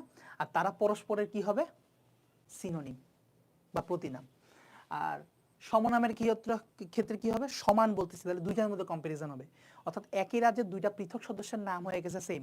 ঠিক আছে, স্পাইডারম্যান একটা মিম দেখছো না, যে একে বলে এই তুই স্পাইডারম্যান, একে বলে তুই স্পাইডারম্যান। ঠিক আছে, সমনামের ক্ষেত্রে এই ঘটনা ঘটে যে কয়েকজনের নাম একই হয়ে গেছে। ঠিক আছে, ক্লাসে হয় না এমন যে তোমার বন্ধুর নামও সাকিব, আমার নামও সাকিব, মানে একটা ক্লাসের মধ্যে 5 জনের নাম সাকিব, সেইটুসে একটা ক্লাসের মধ্যে 5 জনের নাম হচ্ছে ইশরাত, নুসরাত, ফারিয়া, খুবই কমন নাম, বা জান্নাত। ঠিক আছে, ছেলের নাম রাফি, বহুত আছে। তো এই হচ্ছে আমরা ওই সেই ক্ষেত্রে আমরা বলি কি মিতা, আমরা বাংলায় বলি কি মিতা, একই নামের আমরা বন্ধু, মিতা। আর বৈজ্ঞানিকভাবে কি বলবো? হোমোনিম। তাহলে আজকে থেকে কারোর সাথে যদি তোমার নাম মিলে যায়, তাহলে তোমরা যেহেতু একই রাজ্যের দুইজন পৃথক সদস্য, তোমরা বলবা কি আজকে থেকে মিতা বলবা না, তোমরা আজকে বলবো এই তোর নামও রাফি, আমার নামও রাফি, তাহলে আমরা কিন্তু হোমোনিম, আমরা একে অপরের কি হোমোনিম, আমাদের নামের মিল আছে। ঠিক আছে, আর যে তোমাকে যে অ্যাজ এ ইন্ডিভিজুয়াল এক একজন এক এক নাম দিচ্ছে, কেউ তোমাকে জান দিচ্ছে, কেউ তোমাকে পরাণ দিচ্ছে, কেউ তোমাকে হৃদয় বলছে, ঠিক আছে, এতজন যে এতগুলো নাম দিচ্ছে, তাহলে এই নামগুলো কি হচ্ছে? তোমার একই মানুষের নাম, তার মানে এগুলো হচ্ছে তোমার সিনোনিম। বুঝে আসছে? এর থেকে ভালোভাবে আর উপমা দিয়ে বোঝানো সম্ভব না। এরপরে আমরা চলে যাব হচ্ছে পর্বের বৈশিষ্ট্যে, কারণ এটা আর দরকারই নাই। একটু কমপ্লেক্স বলে আমি একটু এগুলোতে সময় দিলাম, কারণ আমি চাই বইয়ের 100% জিনিসপত্র তোমরা যদি একবার পড়ে হইলেও লাইফে আন্ডারস্ট্যান্ড করতে পারো, তা না হইলে কোর্সের নাম তো রাখা উচিত হবে না, বেসিক টু অ্যাডভান্স বায়োলজি। ঠিক আছে, ক্লিয়ার? আচ্ছা, মাইকে কি খুব বেশি প্রবলেম করছে কিনা? আমার মনে হয় না করার কথা, এটা আই গেস নেটের ইস্যুর কারণে হয়তো 1-2 বার করতে পারে। আমি গত ক্লাস শুনে দেখছি ফার মোর বেটার কোয়ালিটিতে আমরা এখন ক্লাস নিতে পারতেছি। আচ্ছা, শ্রেণীবিন্যাসের আবশ্যিক ধাপ এগুলো সব কিছু পড়ে ফেলছি আমরা গত ক্লাসে, এখানে আমরা এগুলো আর গেজাবো না, এগুলো সব পড়ছি আল্লাহর নাম নিয়ে। এই ক্লাসিফিকেশন আল্লাহর নাম নিয়ে বলো লাগবে না, আসলে এগুলো আমাদের লেভেলের না, দরকারই নেই। কেটে দেই, দরকারই নেই, আমি এটা পড়াবো না এবং কেটে দিব। আচ্ছা, ডিরেক্ট পরিফেরাতে চলে গেছে না। এখন আসি আমরা, তো আমরা এখন কি করব, আমাদের সবচেয়ে মহান গুরুত্বপূর্ণ আলোচনা শুরু করব, ঠিক আছে? খুবই মনোযোগ দিবা। তার আগে একটু ওরিয়েন্টেশন করায়নি, তোমাদের একটু ইন্ট্রোডাকশন করায়নি। দেখো, পর্বগুলো যখন বৈশিষ্ট্য আমি বলবো, পর্বগুলোর বৈশিষ্ট্য যখন আমি তোমাদেরকে শিখাবো, তখন তোমরা একটা জিনিস মাথায় রাখবা, আমি এটাকে দুইটা ভাবে প্রেজেন্টেশন করব, দুইটা ক্রাইটেরিয়াতে ভাগ করব। এক, কিছু কমন ক্রাইটেরিয়া থাকবে বা কিছু কমন পয়েন্টের বেসিসে আমরা আলোচনা করব, বা কিছু কমন শ্রেণীবিন্যাসের ভিত্তি আমরা আলোচনা করব পর্বগুলো বৈশিষ্ট্যে। আর থাকবে কিছু ইউনিক পয়েন্ট, যেটা ওই পর্বের একদম অনন্য বৈশিষ্ট্য। ক্লিয়ার কিনা? দেখো, তো কমন পয়েন্টগুলো কিসের ভিত্তিতে আলোচনা হবে? যেমন এক হচ্ছে সংগঠন মাত্রা। আমরা প্রত্যেকটা প্রাণীর সংগঠন মাত্রা জানি, গত ক্লাস যদি ভালো করে করে আসো, তোমরা এখন ঠুরহুর করে বলে দিবা পরিফেরা সংগঠন মাত্রা কি, নিডারিয়া সংগঠন মাত্রা কি, প্লাটিহেলমিনথেসিস কি। এগুলো খুবই ইজি, খুবই ইজি, আমি তোমাকে পড়াইছি, ঠিক আছে? এখন আসো, তারপরে ভ্রূণীয় কোষস্তর নিয়ে আমরা একটু কমেন্ট করব। তার ভ্রূণীয় কোষস্তর কীরকম, তারপর আমরা কমেন্ট করব কি নিয়ে, সিলোম নিয়ে কমেন্ট করব, যেগুলো শ্রেণীবিন্যাসের গুরুত্বপূর্ণ ভিত্তি।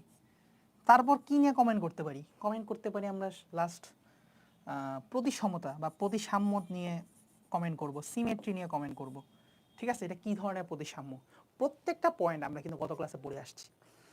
এছাড়াও আমরা কথা বলতে পারি চাইলে, সময় থাকলে, নটোকর্ড নিয়ে, এটা যে কর্ডেট প্রাণী না নন কর্ডেট, সেটা আমরা জাস্ট বলে দিলাম, ঠিক আছে?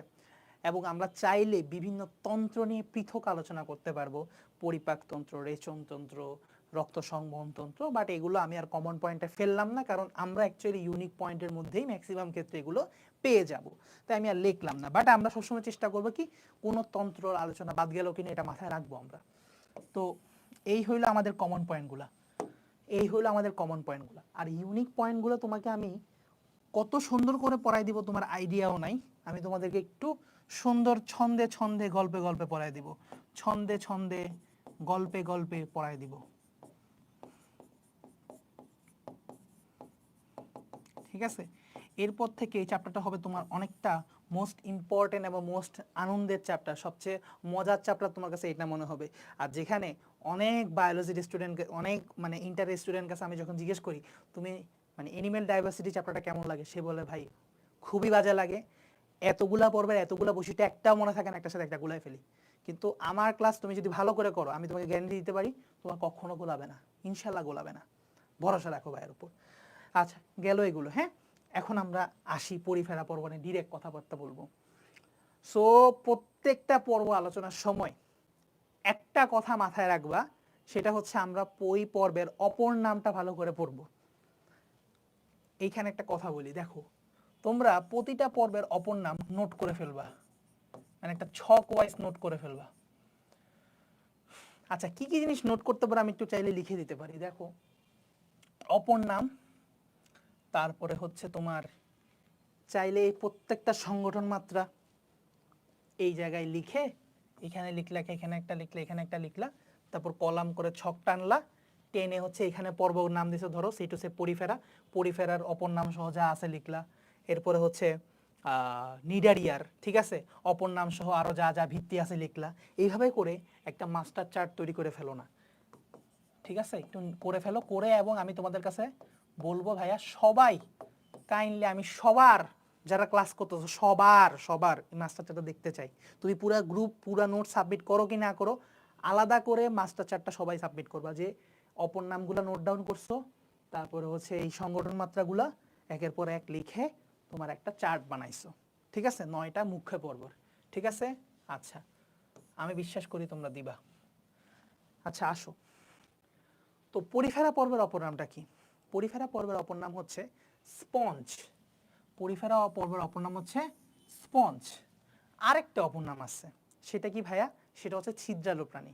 কেন ভাইয়া? কারণ তাদের শব্দটাকে ভাঙলে আমরা পাই পোর প্লাস ফেরাস। সো পোর মানে হচ্ছে ছিদ্র। তাহলে আমরা জানি পোর শব্দটা আসছে হচ্ছে ছিদ্র থেকে, মানে ছিদ্র, পোর শব্দের অর্থ হচ্ছে ছিদ্র।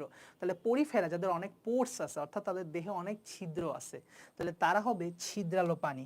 তার মানে এটা কিন্তু খুব ইজিলি বলা যায় যে পরিফেরার পরি আসছে পোর শব্দটা থেকে, আর পোর শব্দের অর্থ হচ্ছে ছিদ্র। তাহলে এই জন্য পরিফেরা পর্বের প্রাণীদেরকে ছিদ্রালো প্রাণী বলে। আরেকটু পরে আমরা আরো রিলেট করতে পারবো, তাদের দেহে আসলেই অনেক ছিদ্র থাকে এবং এই ছিদ্রগুলোর স্পেসিফিক নাম আছে। এই ছিদ্রগুলোর ভাইয়া স্পেসিফিক নাম আছে। আচ্ছা, এইখানে আমরা বহুত কিছু দেখতেছি। আমরা এইভাবে এক মোটেও পড়বো না। তোমরা কেউ এখানে এত বড় বড় পয়েন্টগুলো লেখার দরকার নেই, সব বইয়ে আছে। আমি আরো অ্যাপ্রিসিয়েট করবো তুমি যদি বই দেখে দেখে বইয়ের পয়েন্টগুলো তুমি নোট ডাউন করো, বাট আমি আমাকে স্টাইলটা পড়াই দিচ্ছি। তোমরা কেউ এখানে এগুলো সব পুরাটা নোট ডাউন করার দরকার নেই আপাতত, বলতেছি কতটুকু লাগবে। আসো আমরা পরিফেরার বৈশিষ্ট্যগুলো পড়ি। পরিফেরা, পরিফেরা অপর নামটাও লিখে ফেলি, ছিদ্রালো প্রাণী। ভাইয়া যেভাবে নোট ডাউন করে দিচ্ছি তোমরা সেভাবে গোছানো অর্গানাইজ ভাবে পড়ো, কারণ সত্যি কথা বলতে গেলে বায়োলজি হচ্ছে এমন একটা সাবজেক্ট, তুমি যদি গুছায়ে পড়ো এটা তোমার অনেক দিন মনে থাকবে, তোমার কাছে এটা সহজ হয়ে যাবে। অন্তত পক্ষে 10 জন, বাকি 10টা স্টুডেন্ট বা 100টা স্টুডেন্ট থেকে সহজ হয়ে যাবে। ঠিক আছে, তুমি ফিজিক্স ম্যাথ এগুলো হয়তো না গোছাইলেও তুমি পারবা, কারণ এগুলো একটু মানে সূত্র ভিত্তিক তো পারবা, কিন্তু বায়োলজি একটু গোছানো না রাখলে সমস্যা। এখন আসো আমরা বলছিলাম কমন পয়েন্টগুলো নিয়ে কথা বলবো।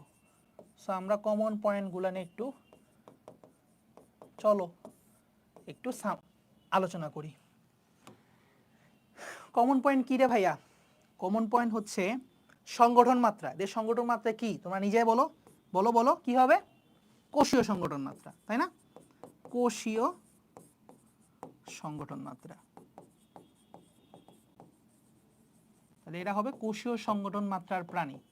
আমি এখন পুরাটা লিখলাম, পরের বার থেকে আর পুরাটা লিখবো না। এরা হচ্ছে কোষীয় সংগঠন মাত্রার প্রাণী। তারপরে এদের ভ্রূণস্তর কি? নাই, এদের কোনো ভ্রূণস্তর নাই। এরা দ্বিস্তরীয় না ত্রিস্তরীয় না, এটা কোনো স্তরীয় না, কারণ দ্বিস্তরী শুরু হয় নিডারিয়া থেকে, ত্রিস্তরী শুরু হয় প্লাটিহেলমিনথেস থেকে বাকিগুলা। তাহলে পরিফেরার ভ্রূণের কোনো স্তর নাই। কিন্তু নতুন বইয়ে, আচ্ছা নতুন বইয়ে একটা ঘাপলা করছে ভাই, আমি গতকাল না পরশু দেখলাম নতুন বইয়ে একটা কি ঘাপলা করছে। নতুন বইয়ে একটা দুইটা লেয়ারের নাম দিছে। বাহিরে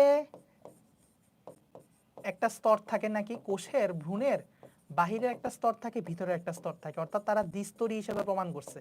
কিন্তু কখনোই পরীক্ষার খাতা বলা যাবে না যে তোমার এই পরিফেরা দ্বিস্তরী, বললে পুরা জিরো খাবা, পুরা জিরো খাবা। ঠিক আছে, কারণ টিচারদের মাথায় এখনো পর্যন্ত এটা সেট আপ হয় নাই। কারণ আমি এত বছর বায়োলজি পড়ানোর পরে যখন আমি হট করে বইয়ের এই এডিশনে চেঞ্জ দেখে আমি তপ দেখাইছি, ঠিক আছে, তাইলে বুঝবা যে ভাই বাংলাদেশে বহুত মানুষ তপ দেখাবে। ঠিক আছে, সো এখনই এইভাবে লেখার দরকার না। আমি বাট তাও লেখাই দিচ্ছি এই কারণে, আমি দেখলাম যেহেতু ভিতরের স্তরটাকে বলছে হচ্ছে বাইরের স্তরটাকে বলছে পিনাকোডার্ম, পিনাকোডার্ম, আর ভিতরের স্তরটাকে বলছে কোয়ানোডার্ম, কোয়ানোডার্ম। এখন এক্স্যাক্টলি তোমার দুইটা স্তরের মাঝখানে যেমন মেসোগ্লিয়া ছিল দ্বিস্তরীর ক্ষেত্রে, মনে আছে? ওই এপিডার্মিস আর গ্যাস্ট্রোডার্মিসের ভিতরে ছিল মেসোগ্লিয়া। এক্স্যাক্টলি এদের মাঝখানেও একটা কি থাকে জানো? এদের মাঝখানেও একটা মানে মাতৃকা থাকে। এদের মাঝে, এর মাঝে একটা মাতৃকা থাকে। সেই মাতৃকা হচ্ছে জিলাটিনাস আবরণ, জিলাটিনাস প্রোটিনের আবরণ। জিলাটিন প্রোটিন পড়াইছিলাম পরিপাক চ্যাপ্টারে, ঠিক আছে? জিলাটিন জাতীয় প্রোটিন মাতৃকা থাকে। তাহলে এই দুই লেয়ারের মাঝখানে প্রোটিন মাতৃকা হিসেবে কোন কোন প্রোটিন থাকে? জিলাটিন নামক প্রোটিনের একটা মাতৃকা থাকে। ঠিক আছে, মাতৃকা থাকে।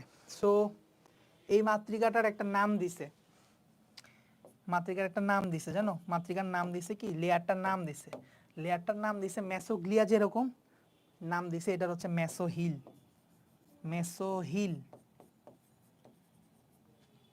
আমি এখনো পর্যন্ত অ্যাবজর্ব করতে পারি নাই পিনাকোডার্ম, কোয়ানোডার্ম, মেসোহিল। ঠিক আছে, আমার এখনো এটা হজম হয় না। আমি তোমাদেরকে পড়াচ্ছি পরিফেরা পর্বের দুইটা স্তর, বাট এটা কখনোই বই খাতায় ডিরেক্ট বলা যাবে না। তুমি হয়তো লিখতে পারবো যে এদের কোষস্তর মানে পিনাকোডার্ম নামক বাহিরের স্তর এবং কোয়ানোডার্ম নামক ভিতরের স্তরে বিন্যস্ত, বাট কখনো দুই শব্দটা ব্যবহার করবা না যে এদের ভ্রূণস্তর দুই, এরকম কখনোই বলবা না। এদের দ্বিস্তরী, যাই বল না কেন এটা কখনো বলবা না অ্যাটলিস্ট যে দ্বিস্তরী এরা, কারণ দ্বিস্তরী কথাটা শুরু হয় হচ্ছে নিজারিয়া থেকে, ঠিক আছে? এটা বলছে আর কি দুইটা লেয়ারে বিন্যস্ত, বাট এটা কোনো মানে কি বলবো, এটা বই খাতায় আসছে কি জন্য আমি জানি না, কারণ এটা এত বছর পড়াইছে, এটা কোনো কোনো কালে ছিল না, ঠিক আছে? সো নতুন বইয়ে এই একটা আজব ঘটনা ঘটাইছে। সো কেউ যদি মনে রাখতে চাও মনে রাখবা, না মনে রাখতে চাইলে ঠাস করে একটা কাটা দিয়ে নিও, ঠিক আছে? আচ্ছা, তারপরে আরো কিছু জিনিস বলি, সেটা হচ্ছে এদের সিলোম কি, সিলোম কি আছে? 1 থেকে 3 কারোই সিলোম নাই, তাহলে অ্যাসিলোমেট। তোমরা জানো আমি তো একাডেমিক অ্যাডমিশনেও ক্লাস নিচ্ছি, তো একাডেমিক টু অ্যাডমিশনের মধ্যে একাডেমিক ক্লাসের মধ্যে আমি এটা তখনও বইয়ে খেয়ালও করি নাই, এই সেম জিনিসটা আমি বলছি ভূমস্তর নাই। তো তোমাদের সময় আমি একটু বই দেখে বলতেছি হচ্ছে যে এটা আছে, বইয়ে নতুন অ্যাড করছে। যাই হোক না কেন, তোমরা যদি এই কথাটা নাও লেখো, এই পয়েন্টটা অ্যাভয়েড করে যাও, কোনো সমস্যা নেই, কারণ টিচারদের মাথায় এই পয়েন্ট নাইও, ঠিক আছে? এটা খুবই আনইম্পর্টেন্ট একটা পয়েন্ট, বাট লেখাই দিয়েছি এই কারণে, কারণ নাইলে বলবা যে ভাই নতুন পয়েন্ট হিসাবে তো আসছে, পড়ার নাই কেন। তাহলে সিলোম নাই, অ্যাসিলোমেট। তারপর প্রতিসমতা কি বা প্রতিসাম্য কি? অপ্রতিসম, স্পঞ্জের অপ্রতিসম হয়, আমরা গত ক্লাসে পড়ছি। শেষ।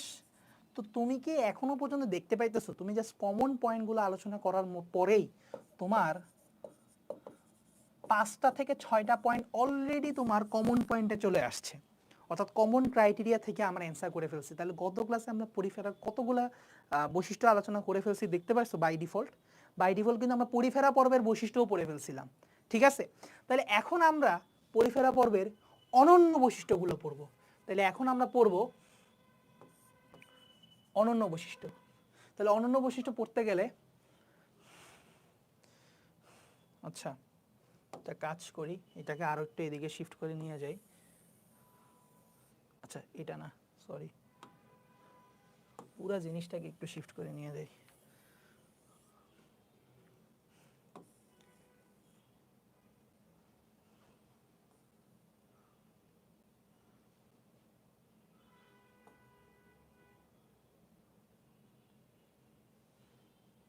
ঠিক আছে,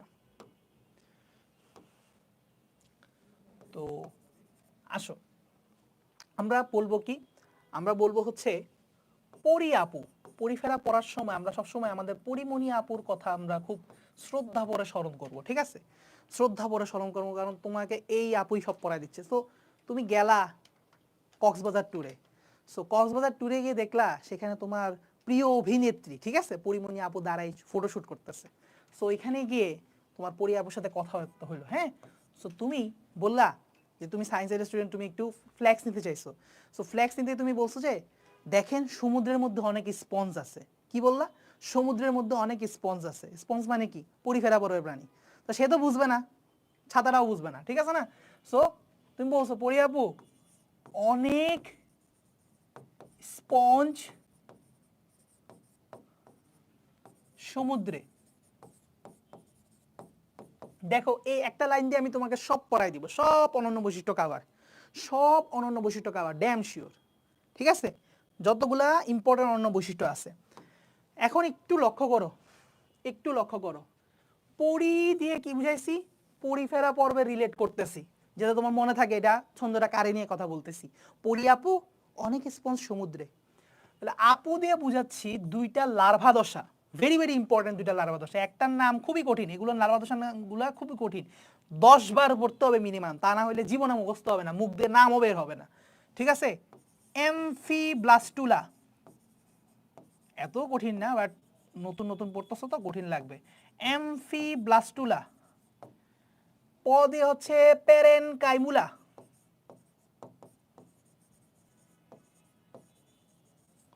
পেরেনকাইমুলা। তাহলে দেখো এই দুই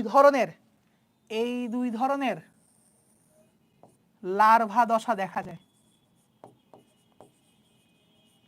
এদের জীবন চক্রে। দুই ধরনের লার্ভা দশা দেখা যায়, এমসিকিউতে আসবে কোন কোন লার্ভা দশা দেখা যায়, তুমি অ্যান্সার করতে পারতে হবে। এমফিব্লাস্টুলা প্যারেনকাইমুলা। ক্লিয়ার?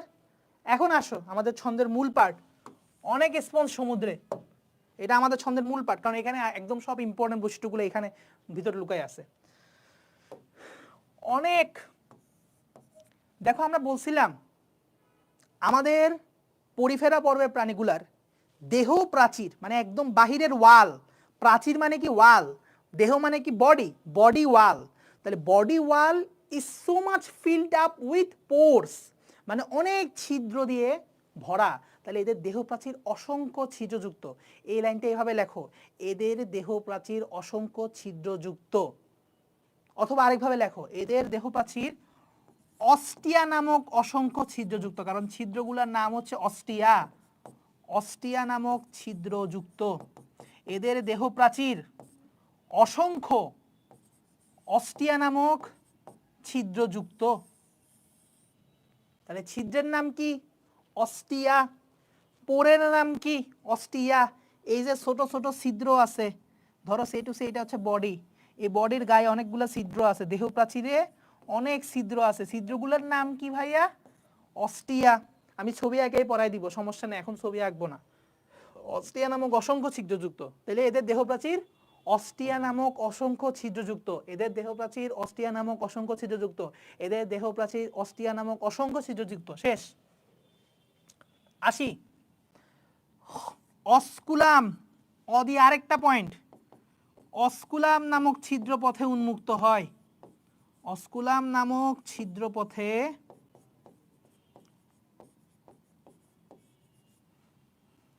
উন্মুক্ত হয়। কি উন্মুক্ত হয় একটু পরে বুঝবো, কোনো সমস্যা নাই, আমরা আপাতত এটা লিখে রাখি সংক্ষেপে।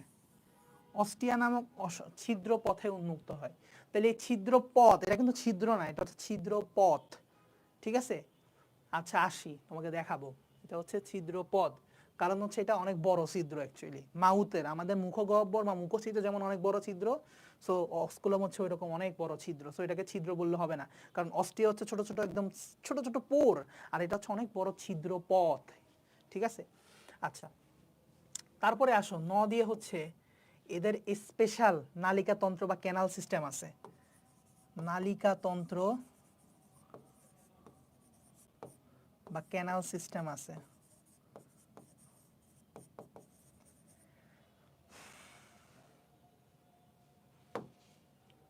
নালিকাতন্ত্র বা ক্যানাল সিস্টেম আছে। ঠিক আছে? নালিকাতন্ত্র বা ক্যানাল সিস্টেম আছে। তারপরে ক দিয়ে মনে রাখবো, এদের কোয়ানোসাইট নামক এক ধরনের স্পেশাল কোষ আছে। কোয়ানোসাইট, কোয়ানোসাইট নামক, দেখো একটা কথা বলি, সাইট শব্দটা যেখানেই পাবো না কেন এটা মানে একটা সেল ইন্ডিকেট করতেছে। সাইট মানে হচ্ছে সেল। ঠিক আছে? কোয়ানোসাইট নামক ফ্লাজেলা যুক্ত কোষ, ফ্লাজেলা যুক্ত কোষ বিদ্যমান। ঠিক আছে? তারপরে স্পঞ্জ দিয়ে কি বোঝাচ্ছে? এদের একটা অপর নাম স্পঞ্জ, এটা আমরা তথ্য পাচ্ছি। এছাড়াও আরো অনেক গুরুত্বপূর্ণ তথ্য পাচ্ছি। কি কি তথ্য পাচ্ছি সেইটা আমি তোমাদেরকে দেখাই, এখানে বলি। এক হচ্ছে এদের স্পঞ্জসিল নামক গহ্বর আছে, এদের দেহ গহ্বর হিসেবে স্পঞ্জসিল নামক গহ্বর আছে। আমি গত ক্লাসে পড়াইছিলাম, কি মনে আছে? যেখানেই দেখবা সিল শব্দটা, সিল মানে হচ্ছে গহ্বর, সিল মানে হচ্ছে গহ্বর, তাহলে এদের স্পঞ্জসিল নামক গহ্বর আছে। এদের গহ্বরটা ব্লাস্টোসিল না। ঠিক আছে? এদের গহ্বরটার নাম হচ্ছে স্পঞ্জসিল। ঠিক আছে? ব্লাস্টোসিলও আছে এদের বেসিক্যালি, বাট আমরা স্পঞ্জসিলের কথায় মাথায় রাখবো। তারপরে আসো স্পঞ্জিন, স্পঞ্জিন নামক জৈবতন্তু এবং স্পিকিউল নামক কাটা।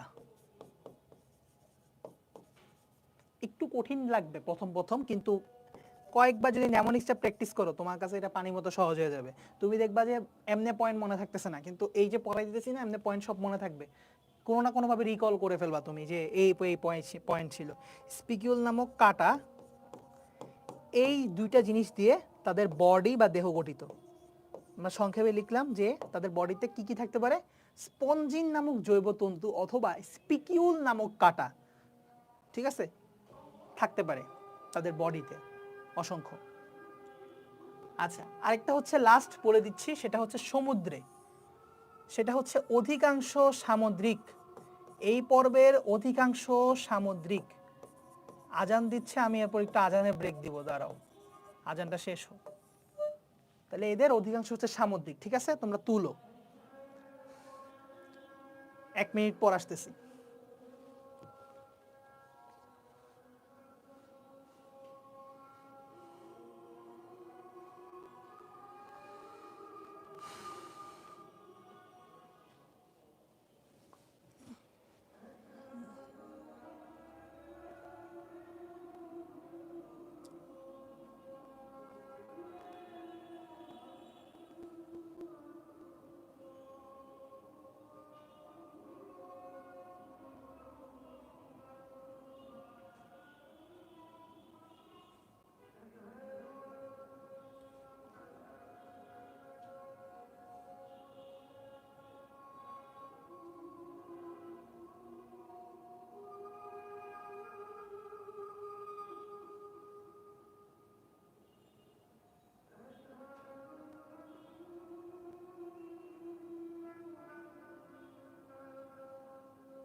আচ্ছা ঠিক আছে, শুরু করি আমরা আবার।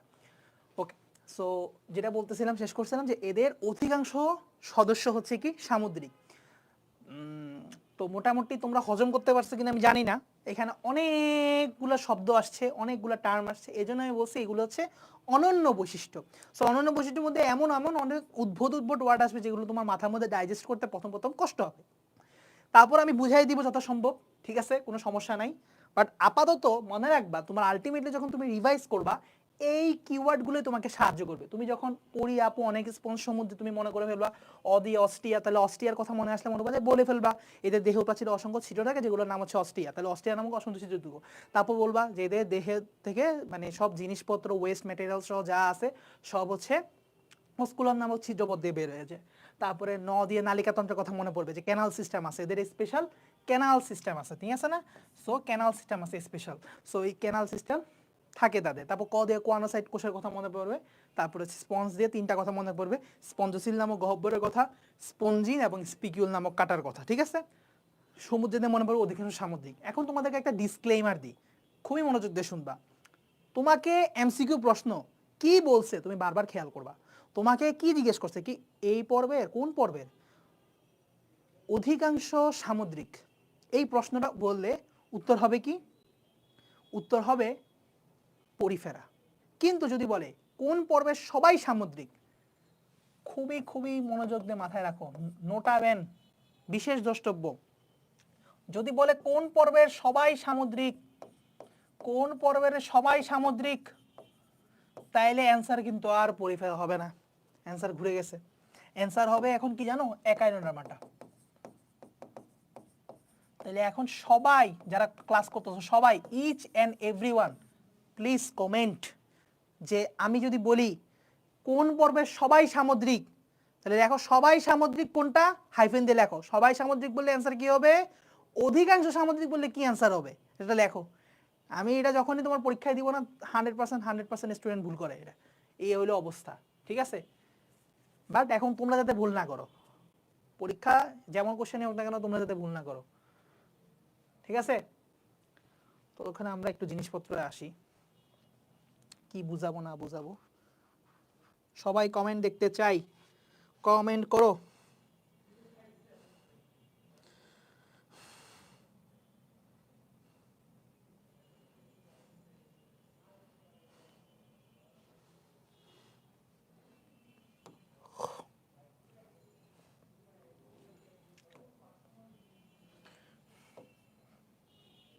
আচ্ছা, ধরো এইটা হচ্ছে আমার একটা পরিফেরা পর্বের প্রাণী, ধরো সে টু সে। তো এখন এই পরিফেরা পর্বের প্রাণীর মধ্যে আমার কাছে মনে হয়েছে যে এই পর্বের প্রাণীর মধ্যে আমি অসংখ্য ছিদ্র ঢুকাই দিব, অনেক ছিদ্র ঢুকাইতেছি। তাহলে এগুলো কি ভাইয়া? এই দেহ প্রাচীরের মধ্যে, একদম প্রাচীর ওয়ালের মধ্যে আমি ছিদ্র দিতেছি। এই ছিদ্রগুলোর নাম বলতে পারবা? বলো তো এই ছিদ্রগুলোর নাম কি? অবশ্যই বলতে পারার কথা। এই ছিদ্রগুলোর নাম কি? অস্টিয়া, তাই না? এটা না বাতলে লজ্জা। ঠিক আছে, লজ্জা। এখন আসো, ভিতরে একটা গহ্বর আছে, স্পেশাল একটা গহ্বর আছে, সে টু সে একটা বড় গহ্বর আছে, একটা বড় গহ্বর আছে। তাহলে এই গহ্বরটার নাম কি হবে? এই গহ্বরটার নাম কি হবে? এই গহ্বরটার নাম হবে স্পঞ্জোসিল, তাই না? স্পঞ্জোসিল। এখন এই স্পঞ্জোসিলটা অ্যাকচুয়ালি কোথা থেকে আসছে? স্পঞ্জোসিলটা আসছে হচ্ছে ওই যে ব্লাস্টোসিল নামক গহ্বর ছিল ভ্রূণীয় অবস্থায়, সো ব্লাস্টোসিল থেকে আসছে। ঠিক আছে, সো ব্লাস্টোসিল অথবা কোনো কোনো বইয়ে এটাকে প্যারাগ্যাস্ট্রিক গহ্বর নামেও আখ্যায়িত করছে, একটু জেনে রাখতে পারো। এগুলো যা লেখাচ্ছি, এগুলো যে বুঝাচ্ছি, এগুলো তুমি বুঝলে ভালো, না বুঝলে আরো ভালো। কারণ না বুঝলে কেন আরো ভালো? কারণ আলটিমেটলি এই ছবি তুমি পরীক্ষার হলে এঁকে দিয়ে কোনো লাভ হবে না, এটা তোমার বুঝের জন্য। সো বুঝতে পারলে অনেক বেটার, বাট না বুঝতে পারলে ওই অনেক স্পঞ্জ সমুদ্রে, ওটা দিয়েও তুমি অনেক কিছু কাভার করে ফেলতে পারবা, অনেক বৈশিষ্ট্য বয়ে যা আছে। তো প্যারাগ্যাস্ট্রিক গহ্বর। তো এখন আমার কাছে মনে হইলো যে আমি কি করতেছি, এগুলোর সাথে কানেকশন করতে হবে না? যে ভিতরে যখন ইনপুট ইনপুট ধরো সে সমুদ্রে আছে, সমুদ্র থেকে পানি, নিউট্রিশন, খাবার দাবার যা আছে এগুলো তো গ্রহণ করতে হবে। তাইলে এই ছিদ্র দিয়ে ঢুকাইতেছে, অস্টিয়া দিয়ে ঢুকাইতেছে। অস্টিয়া হচ্ছে ইনপুটের রাস্তা, এগুলো দিয়ে ঢুকাইতেছে। তো এখন এগুলো ঢুকার পর তো একটা গহ্বরে যাইতে হবে, কেন্দ্রীয় একটা গহ্বরে যাইতে হবে, একটা পাকস্থলিতে যাইতে হবে। আমরা খাবার খাইলে কই যাই? পাকস্থলিতে যাই। তো ওদের তো আর কোনো গ্যাস্ট্রিক গহ্বর নাই, আছে হচ্ছে কি প্যারাগ্যাস্ট্রিক গহ্বর, যেটা হচ্ছে বেসিক্যালি ব্লাস্টোসিল পরবর্তীতে পরিবর্তিত হয়ে নাম হয়ে যায় কি স্পঞ্জোসিল। তো ব্লাস্টোসিল বলি, প্যারাগ্যাস্ট্রিক গহ্বর বলি, স্পঞ্জোসিল বলি, এগুলো ঘুরে ফিরে কাছাকাছি জিনিস। তো দেখো, তাহলে এখানে যাইতে হবে খাবারটা, বা পানি হোক, নিউট্রিশন হোক, খাবার হোক, যাই হোক সব যাইতে হবে এই জায়গায়। তাহলে এখানে নালী থাকতে হবে না? এই নালীগুলো তাকে অ্যাটাচ করবে, এই নালীগুলো এসে এখানে অ্যাটাচ করবে। এই সিম্পলি এভাবে চিন্তা করো, তাইলে তোমার সব চিন্তা সহজ হয়ে যাবে। আমি তোমাকে একটু সিম্পলিফাইড ছবি আঁকা, আমি যেভাবে চিন্তা করি সেভাবে আমি চাই তোমরা চিন্তা করো, তাহলে জিনিসটা সোজা হয়ে যাবে। তার মানে এই যে স্পেশাল নেটওয়ার্ক, এগুলো এই যে এগুলো নেটওয়ার্ক, এইটা এইটা এগুলো যে নেটওয়ার্ক তৈরি করলো, নালীর নেটওয়ার্ক, এগুলোই হচ্ছে আমার স্পেশাল নালিকা তন্ত্র। বুঝতে পারছো? তাহলে এই যে এতগুলা নালী, নালিকা ঢুকলো ব্লাস্টোসিলে, এইটাই হচ্ছে কি নালিকা তন্ত্র, কারণ নালী গিয়ে অনেকগুলো নালিকা তন্ত্র গঠন করছে। এরপরে আসো, তাহলে এটা ছিল আমার ব্লাস্টোসিল বা স্পঞ্জোসিল যাই বলো। এখানে খাবারটা আসলো, আসার পরে এখানে ধরো খাবারটা পরিপাক হইলো বা বডিতে সে কাজে লাগাইলো, লাগানোর পরে কি হবে, আলটিমেটলি এটা বমি করে ফেলে দিতে হবে, অর্থাৎ এটা যে ওয়েস্ট ম্যাটেরিয়ালস, তাই না, এটা বের করে দিতে হবে। তাহলে কি বের করবে কিভাবে? এই যে একটা ছিদ্রপথ আছে, এই ছিদ্রপথ দিয়ে বের করে দিবে। তাহলে এই ছিদ্রপথের নামটা কি? এই ছিদ্রপথের নামটা হচ্ছে অস্কুলাম। তাহলে এবার বুঝছো, অস্কুলাম নামক ছিদ্রপথে বের হয়ে যায় সবকিছু। তাহলে এটার নাম ছিদ্র না, এটার নাম দিতে হবে ছিদ্রপথ। তোমার বইয়ে লিখছে এটা হচ্ছে ছিদ্রপথ, অস্কুলাম নামক ছিদ্রপথ। তাহলে বুঝতে পারতেছো, ইনপুট দিতেছে অস্টিয়া দিয়ে, আউটপুট দিতেছে বড় একটা ছিদ্রপথ, যেটার নাম হচ্ছে অস্কুলাম। ক্লিয়ার কিনা দেখো। আর নালিকা তন্ত্র বুঝছোই তো কিভাবে যাইতেছে। সো এই হচ্ছে একটা ভেরি ভেরি মাচ সিম্পলিফাইড একটা figure, very much simplified figure. এর থেকে সিম্পলিফাইড ফিগার তুমি কোথাও পাবা না। এইটা জাস্ট বুঝার জন্য যে আসলে পরিফেরা পর্বে প্রাণীতে ঘটতেছে রাখি, এদের দেহ প্রাচীরের মধ্যে, এই যে প্রাচীরের মধ্যে অনেকগুলো ছিদ্র আছে, স্পেশাল নালিকা তন্ত্রের মাধ্যমে এদের বডিটা পুরো একটা কানেক্টেড টু দা স্পঞ্জোসিল। দেন হচ্ছে স্পঞ্জোসিল থেকে তোমার অস্কুলাম নামক ছিদ্রপথে সবকিছু বাইর হয়ে যেতেছে। ক্লিয়ার কিনা আমাকে কমেন্ট করে জানাও, সবগুলা জিনিস ক্রিস্টাল ক্লিয়ার কিনা।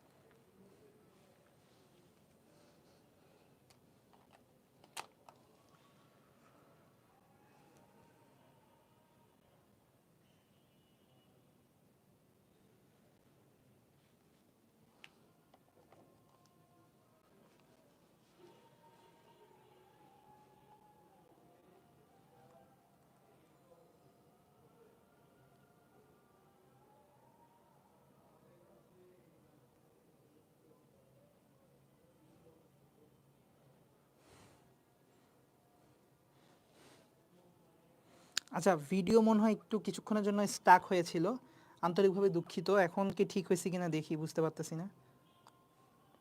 হ্যাঁ, এখন মনে হয় ঠিক হয়ে গেছে, এখন ঠিক হয়ে গেছে। আচ্ছা, এখন ঠিক হয়ে গেছে, ওকে। সো আমি যেটা পড়াইছিলাম আর কি, অনেক ইম্পর্টেন্ট একটা জিনিস পড়াইছিলাম মানে বুঝার জন্য আর কি। তো দেখো আমি যেটা পড়াইছিলাম কি, এদের পুরা বহিঃপ্রাচীরের মধ্যে, হ্যাঁ, এই যে তোমার অস্টিয়া নামক ছিদ্র আছে, প্রমাণ দিলাম, দিছি। এখন ভিতরে থাকবে হচ্ছে একটা গহ্বর, স্পঞ্জোসিল নামক গহ্বর। তো এই স্পঞ্জোসিল নামক যে এই যে গহ্বরটা, এটা কোথা থেকে আসবে? এটা আসবে যে ভ্রূণীয় অবস্থায় ব্লাস্টোসিল নামক গহ্বর থেকে। এটার একটা অপর নাম প্যারাগ্যাস্ট্রিক গহ্বর বলে, ঠিক আছে? তো যেহেতু ওদের কোনো গ্যাস্ট্রিক গহ্বর বা পাকস্থলী নাই, পরিপাক নালী বা পাকস্থলী এগুলো কিচ্ছু নাই, তো এখন গেল, এখন সেই টু সে তোমার এই খাবার দাবার সব এখানে যাবে। এখন অস্ট্রিয়া দিয়ে সবকিছু হচ্ছে ইনপুট হয়, ধরো সমুদ্রের মধ্যে বাস করতেছে এই জীবটা, তাহলে সবকিছু হচ্ছে খাবার দাবার ইনপুট করবে এই অস্ট্রিয়া নামক ছিদ্রপথ দিয়ে। তাহলে অস্ট্রিয়া নামক ছিদ্র দিয়ে ঢুকছে জিনিসটা, ছিদ্র বলতে হবে, ছিদ্রপথ বলা যাবে না, ছিদ্র দিয়ে ঢুকছে সব জিনিসপত্র। তাহলে ঢুকার পরে এই ব্লাস্টোসিলে যাবে কেমনে বা স্পঞ্জোসিলে যাবে কিভাবে? যাইতে হলে এই নালীগুলার সাহায্য নিতে হবে, নালিকাগুলার সাহায্য নিতে হবে। তাহলে এতগুলা নালী, নেটওয়ার্কস অফ নালী কি তৈরি করে ফেলছে? নালিকা তন্ত্র, ঠিক আছে? Canal system, special canal system গঠন করে ফেলছে। তাহলে এইটা হচ্ছে ক্যানাল সিস্টেম, যে এই নালী, এই এতগুলা নালী, এগুলো হচ্ছে ক্যানাল সিস্টেম গঠন করছে, ঠিক আছে? নালিকা, নালিকা মানে কি? নালীর ছোট ভার্সন, ছোট ছোট নালী, তো অনেক ছোট ছোট নালী, এই জন্য নালিকা বলতে হয়। তারপরে আসো, তাহলে সবগুলো কানেক্টেড করে ফেলছে স্পঞ্জোসিলে, তাহলে খাবার দাবার যা ঢুকবে সব হচ্ছে সুন্দর মতো চলে যাবে স্পঞ্জোসিলে বা প্যারাগ্যাস্ট্রিক গহ্বরে। সো এখানে খাবার দাবার ডাইজেস্ট হবে, পরিপাক হয়ে বডিতে কাজে লাগাইলো, এরপরে এখন কি করতে হবে? বর্জ্য পদার্থ বের করে দিবে। তাহলে বের করে দিতে হলে কি করতে হবে? একটা ছিদ্র দিয়ে বের করে দিবে। তো এই ছিদ্রপথের নামটা হচ্ছে কি? অস্কুলাম নামক ছিদ্রপথ, ঠিক আছে? তাহলে তোমার বইয়ে যেটা বলছে ছিদ্র না, কিন্তু ছিদ্রপথ, ছিদ্রপথের কথা বললে তখনই আমাকে বলতে হবে অস্কুলাম, আর ছিদ্রের কথা বলতে হলে বলতে হবে অস্টিয়া। তাহলে অস্টিয়া হচ্ছে ছিদ্র, আর ওটা হচ্ছে ছিদ্রপথ, অনেক বড়, এটাতে বেড়েছে। তো সোজা কথা কি জানো, তোমরা যখন বুঝে পড়বা সেটা জানবা কি যে অস্ট্রিয়া দিয়ে ইনপুট হচ্ছে, অস্কুলাম দিয়ে আউটপুট হচ্ছে। একদম ইজি ব্যাপারটা। দেখো এর থেকে সিম্পলিফাইড ছবি তোমার কোথাও পাবা না। সো এইটা খুবই সিম্পলিফাইড একটা ছবি যেটা তোমাদের বোঝানোর জন্য আঁকছি। বুঝলে বুঝপাতা, নাইলে টেস্ট পাতা। ঠিক আছে, বুঝলে ভালো, না বুঝলে আরো ভালো, কারণ তোমাদেরকে তো পড়াই দিছি ন্যামোনিক্সের মাধ্যমে। সো ওইখানে ঠালাও তুমি পয়েন্ট লিখে যাবা। তো এখন আসি আমরা উদাহরণ শিখবো, সেটা হচ্ছে দুইটা উদাহরণ মনে রাখলে আমাদের চলবে পরিফেরায়। একটা হচ্ছে স্কাইফা, একটা হচ্ছে স্পঞ্জিলা। স্কাইফা, স্কাইফা বানানটা ঠিক লিখছে কিনা জানি না, আর এটা হচ্ছে স্পঞ্জিলা। এই দুইজন সদস্যের নাম মনে রাখতে পারলে এনাফ, স্কাইফা এবং স্পঞ্জিলা, শেষ। তাহলে আমরা এখন এক নজরে একটু বৈশিষ্ট্যগুলো দেখে নিই, আমরা ঠিক বলছি কিনা। ঠিক বলছি, ঠিক বলছি। অস্ট্রিয়া হবে, অস্ট্রিয়া না। স্পিকিউল হবে, এগুলো উল্টাপাল্টা বানান লিখছে। স্পিকিউল যে পর্যন্ত এগুলো দেখছো, যা বলছি প্রত্যেকটা পয়েন্ট ঠিক আছে কিনা দেখো। এই যে এই প্যারাগ্রিস্টিক গ্রহবর্তটা কোন ছিদ্রপথে বাইরে উন্মুক্ত হয়েছে দেখছো, যা বলছি কমপ্লিটলি সেগুলো। আর একটু এক্সট্রা কিছু পয়েন্ট আছে, উভলিঙ্গ, পরিস্ফুটন, পরোক্ষ, এগুলো একটু দেখে নিও। এগুলো এত ইম্পর্টেন্ট পয়েন্ট না, এগুলো এত ইম্পর্টেন্ট পয়েন্ট না, একবার পড়লে মনে থাকবে এগুলো আসলে, হ্যাঁ। আর এই যে স্কাইফা জিলাটিনোসাম, স্পঞ্জিলা প্রলিফারেন্স, এই দুইটা সদস্যের নাম অ্যাটলিস্ট মনে রাখবা, তাতেই মোটামুটি চলে যাবে তোমাদের। নিশ্চয়ই ইংরেজি হচ্ছে সেসাইল, হ্যাঁ। তাহলে এই গেল আমাদের পরিফেরা পর্ব। পরিফেরা পর্ব সবার ক্লিয়ার কিনা দেখো। তাহলে আমি হচ্ছে যে নিডারিয়া পর্ব শুরু করব। নিডারিয়া পর্ব আজকে হাইয়েস্ট। নিডারিয়া পর্ব পড়ার পরে প্লাটিহেলমিনথিস নেমাটোডা একটু যদি পারি, ততটুকু পর্যন্ত যদি পারা যা সম্ভব হয় তাহলে পড়াই দিব। দেখি তোমাদের অবস্থা, দেখি তোমরা তো লাইভেও। আচ্ছা এখন ঠিকভাবে দেখতে পাইতেছি না, একটু কমেন্ট করো ভাই, নাহলে তো বুঝতে পারতেছি না।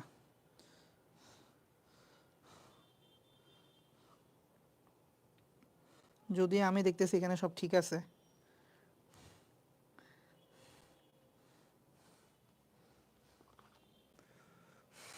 আচ্ছা আসো নিডারিয়া।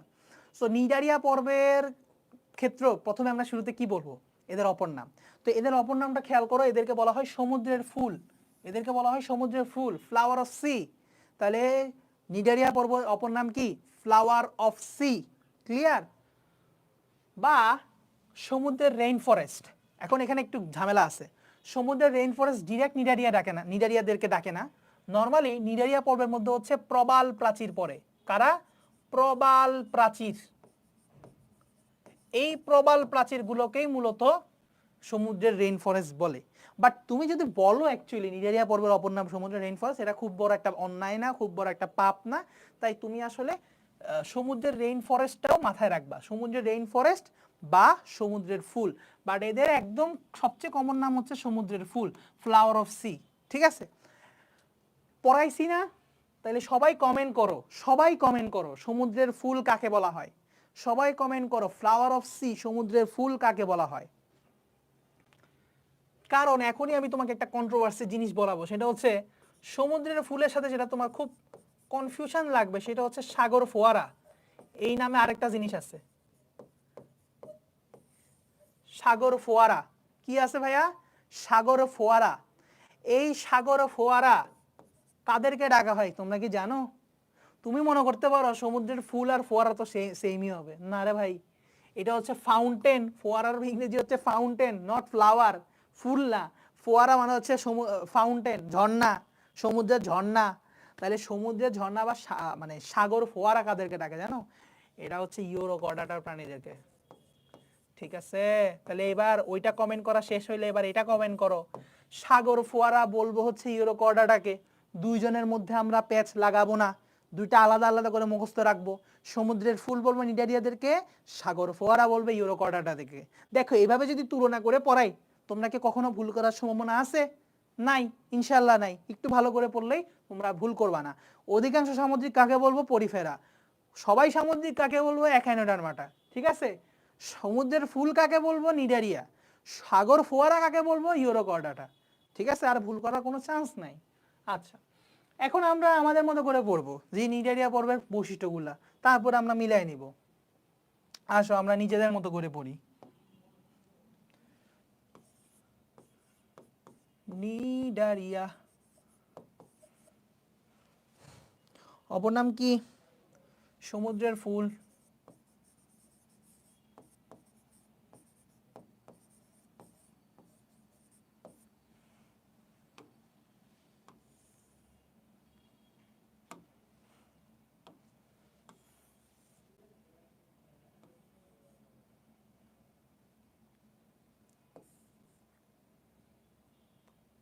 একদম লাগাই দিলাম। আচ্ছা, সমুদ্রের ফুল বা নিডারিয়া। কালিটা একটু চিকন করি। কমন পয়েন্ট কি হবে? নাম্বার 1, এদের সংগঠন মাত্রা কি বলো? তোমরা জানো কোষীয় সংগঠন মাত্রা থেকে এটা কোষ টিস্যু সংগঠন মাত্রা হয়েছে। কোষ টিস্যু মাত্রা আমি সংক্ষেপে লিখলাম, শেষ আর পারবো না। তারপরে হচ্ছে তোমার গুণস্তর, দ্বিস্তরী। স্তরের নামগুলো উল্লেখ করে দিবা। সে টু সে বাইরের স্তরের নাম কি? এপিডার্মিস। ভিতরের স্তরের নাম কি? গ্যাস্ট্রোডার্মিস। তাহলে বাংলায় বলে দিবা, বাংলায় এই কথাগুলো বলে দিবা। বাইরের স্তর এপিডার্মিস, ভিতরের স্তর গ্যাস্ট্রোডার্মিস, এর মাঝখানে অকোষীয় মেসোগ্লিয়া বিদ্যমান। অকোষীয় মেসোগ্লিয়া বিদ্যমান। অকোষীয় মেসোগ্লিয়া বিদ্যমান। ঠিক আছে? তারপরে কি বলো? প্রতিসাম্য সিলম। সিলম কি আছে? 1 থেকে 3 কারোই নাই, অ্যাসিলোমেট।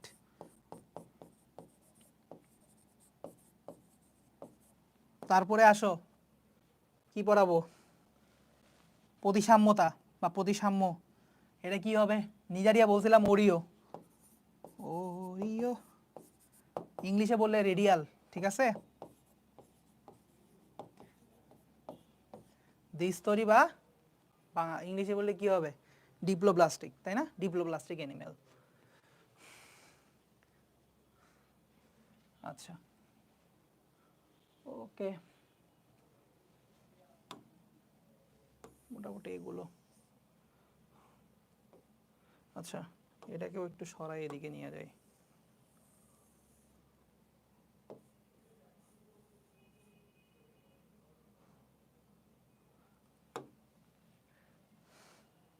চলবে। এখন আমরা ইউনিক পয়েন্টগুলো আলোচনা করি। আসো, অনন্য বৈশিষ্ট্য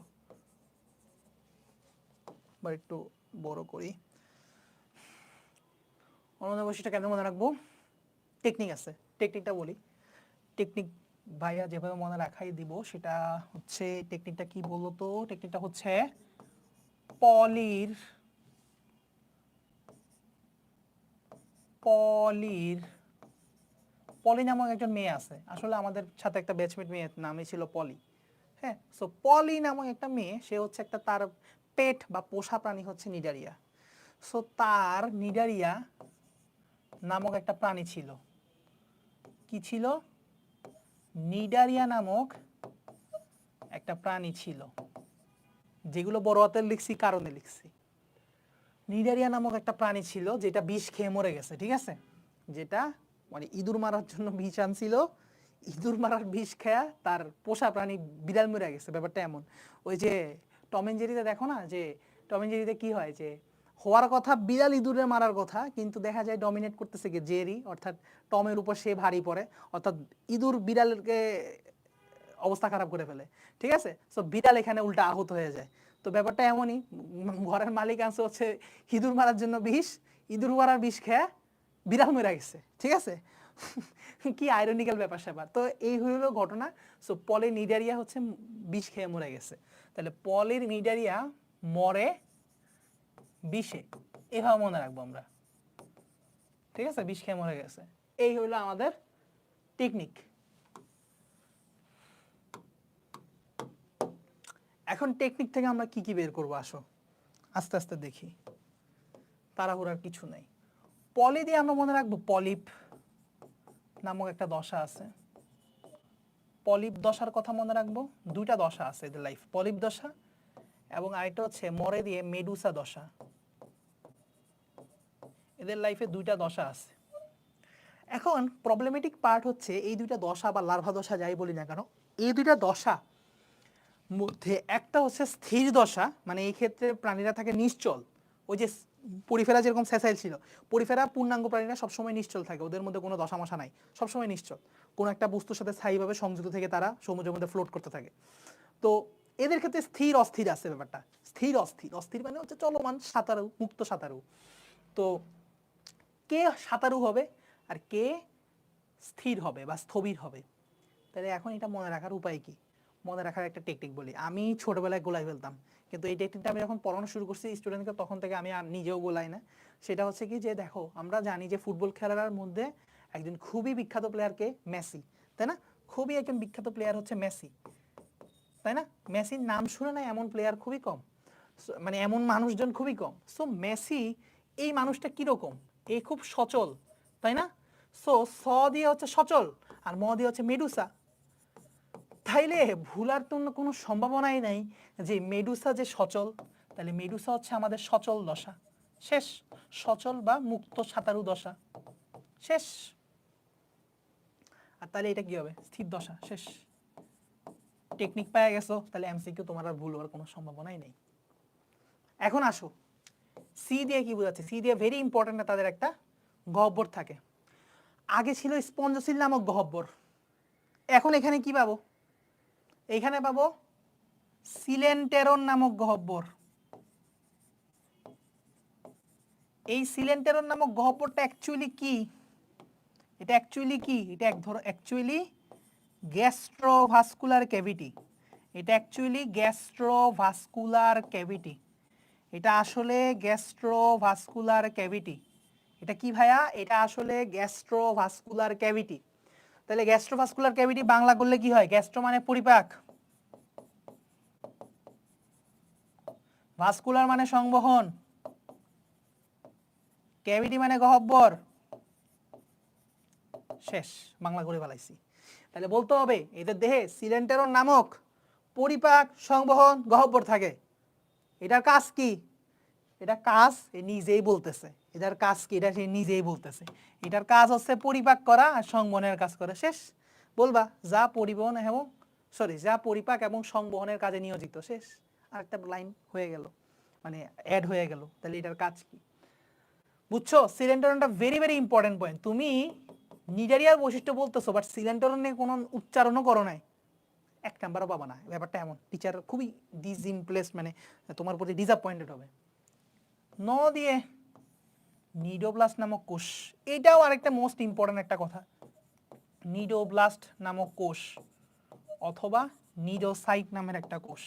আমি বলছিলাম নিডোসাইট দেখলেই, সাইট মানে হচ্ছে কোষ, তো এখন কথা হইলো ভাইয়া ব্লাস্টও তো একটা কোষ, তাহলে কেমনে বুঝবো? দেখো ভাইয়া, দুইটা কিন্তু আসলে সেম কোষ, ঘটনা হচ্ছে বয়সের ডিফারেন্স। সেটুসে তুমি ছোটবেলায় এক ধরনের বয়স অতিক্রম করছো, এখন হচ্ছে বড় হয়ে একটু ম্যাচিউর হইতেছো, তা তোমার থেকে আমি আরো বেশি বয়সে বড়, তাহলে বয়সের একটা ডিফারেন্স আছে। তো নিডোব্লাস্টটা হচ্ছে, মনে রাখবা, B for blast, B for baby, এটা হচ্ছে বেবি সেল। আর সাইট মানে একটু সে ম্যাচিউর, মানে সেই টু সে চাইল্ড। তো বলো তো, সাইট দিয়ে আমরা চাইল্ড মনে রাখলাম, তো বেবি বড় না চাইল্ড বলো? অবশ্যই চাইল্ড বড়। যার কারণে এই নিডোসাইট কোষটা হচ্ছে অ্যাকচুয়ালি পরিণত কোষ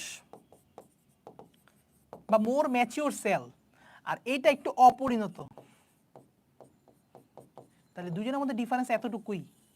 নিডোব্লাস্ট এবং নিডোসাইট নামক কোষ, এটা দুজনই সেম জিনিস, দুজনই একই কোষ, বাট সে অপরিণত অবস্থা থেকে আস্তে আস্তে ম্যাচুরেশন লাভ করে নিডোসাইট নামকরণ হয়ে যায়। এটা হচ্ছে মূল কথা। তাহলে নিডোব্লাস্ট বা নিডোসাইট নামক এক ধরনের কোষ পাওয়া যায়। এই কোষটার কাজটা কি? এই কোষটার এত ইম্পর্টেন্স কেন? এটা এত সিএসটার কেন? এই কোষটার এত কাজ কি? এটার কাজ হচ্ছে আত্মরক্ষা এবং শিকার, অর্থাৎ নিজেকে কারো থেকে বাঁচানোর জন্য, এই মারিস না আমাকে, আমার কোনো ক্ষতি করিস না, আত্মরক্ষা প্লাস তোরে আমি মাইরালামু রে, তোরে আমি মাইরালামু, ঠিক আছে? নিজেকে বাঁচানো প্লাস আরেকজনের মাইরালামু, শিকার। তাহলে আত্মরক্ষা এবং শিকার, আত্মরক্ষা ও শিকার, শিকারে ভূমিকা রাখে। অ্যাকচুয়ালি চলনেও ভূমিকা রাখে, বাট ওইটা খুবই নগণ্য ভূমিকা, সো এই জন্য আমরা বলি না আর কি, চলন আত্মরক্ষা শিকারের ভূমিকার কথাই উল্লেখ করি। এখন আসো, কেন এই নিডোসাইট বা নিডোব্লাস্ট আত্মরক্ষা শিকার করতে পারে? কারণ এটার ভিতরে একটা স্পেশাল গহ্বর আছে, সেই টু সে এইটা হচ্ছে কোষটা, এইটা হচ্ছে নিডোব্লাস্ট নামক কোষ বা সাইট নামক একটা কোষ। এই কোষের ভিতরে একটা স্পেশাল গহ্বর আছে, এই গহ্বরটার নাম হচ্ছে নেমাটোসিস্ট নামক গহ্বর। নেমাটোসিস্ট গহ্বর। তাহলে গহ্বরের নাম কি? নেমাটোসিস্ট। নেমাটোসিস্ট নামক গহ্বর। এখন এই গহ্বরটা থাকলে কি সুবিধা? এই গহ্বরের ভিতরে যে মালপানিটা আছে এটাই হচ্ছে আসলে মূল। এটার ভিতরে কি আছে জানো? বিষ। বিষ বিষ এটার ভিতরে আছে বিষ। এই বিষের নামটা কি জানো? এই বিষের নাম হচ্ছে হিপনোটক্সিন। এই বিষের নাম হচ্ছে হিপনোটক্সিন। এইটার ভিতরে হিপনোটক্সিন নামক বিষাক্ত পদার্থ আছে। এই হিপনোটক্সিনের নামটা তোমরা এই চ্যাপ্টারে পাবা না, পরের চ্যাপ্টারে পাবা, ঠিক আছে? বাট আমি এখানেই বলে দিলাম হিপনোটক্সিন নামক বিষাক্ত পদার্থ থাকে, ঠিক আছে? এই হিপনোটক্সিন কি কি দিয়ে তৈরি আমরা একটু হালকা বলে দেই। সে হচ্ছে প্রোটিন এবং ফেনল দিয়ে তৈরি। প্রোটিন প্লাস ফেনলের একটা মিক্সচার এটা, ঠিক আছে? তোমরা কেমিস্ট্রিতে পড়বা ফেনল কি। আচ্ছা যাই হোক, তো হিপনোটক্সিন হচ্ছে ফেনল প্লাস প্রোটিনের একটা মিক্সচার। এটাই খুব একটা বিষাক্ত একটা বিষ তৈরি হয়। যখনই কেউ তোমাকে ক্ষতি করতে আসে এই বিষটা মাইরা দিয়ে গহ্বরটা থেকে ছুঁইরা শত্রু মইরা যায়। আবার আমি যদি শিকার করে খাইতে চাই, সেম উড়বো, বিষ মাইরা দিব, আমি বেঁচে যাবো, মানে আমি খাই ফেলতে পারবো, শিকার করতে পারবো। এই হইলো তাদের মোটমাট ঘটনা যেটা তাদেরকে সার্ভাইভ করে রাখছে। শেষ, last but not the least, সেটা হচ্ছে বিষে। তো বিষে দিয়ে কি? বিষে দিয়ে হচ্ছে আমরা মনে রাখবো 20 প্রজাতির সদস্য, অনলি 20 প্রজাতি হচ্ছে স্বাদু প্রাণীর বা মিঠা পানির, বাকি সবাই সামুদ্রিক। তাহলে যদি কেউ প্রশ্ন করে কোন পর্বের মাত্র 20 প্রজাতির স্বাদু পানি, বাকি সবাই সামুদ্রিক, উত্তর কি? নিগেরিয়া। বুঝছো?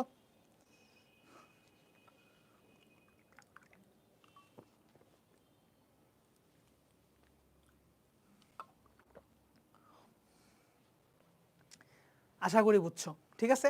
তাহলে এই হচ্ছে মোটামুটি সবচেয়ে ইম্পর্টেন্ট বৈশিষ্ট্যগুলা। এছাড়াও আরো বৈশিষ্ট্য আছে, যেমন এরা বহিঃকোষীয় পরিপাক প্লাস অন্তঃকোষীয় পরিপাক দুইটাই করে, যেটা নর্মালি অনেকে করে না।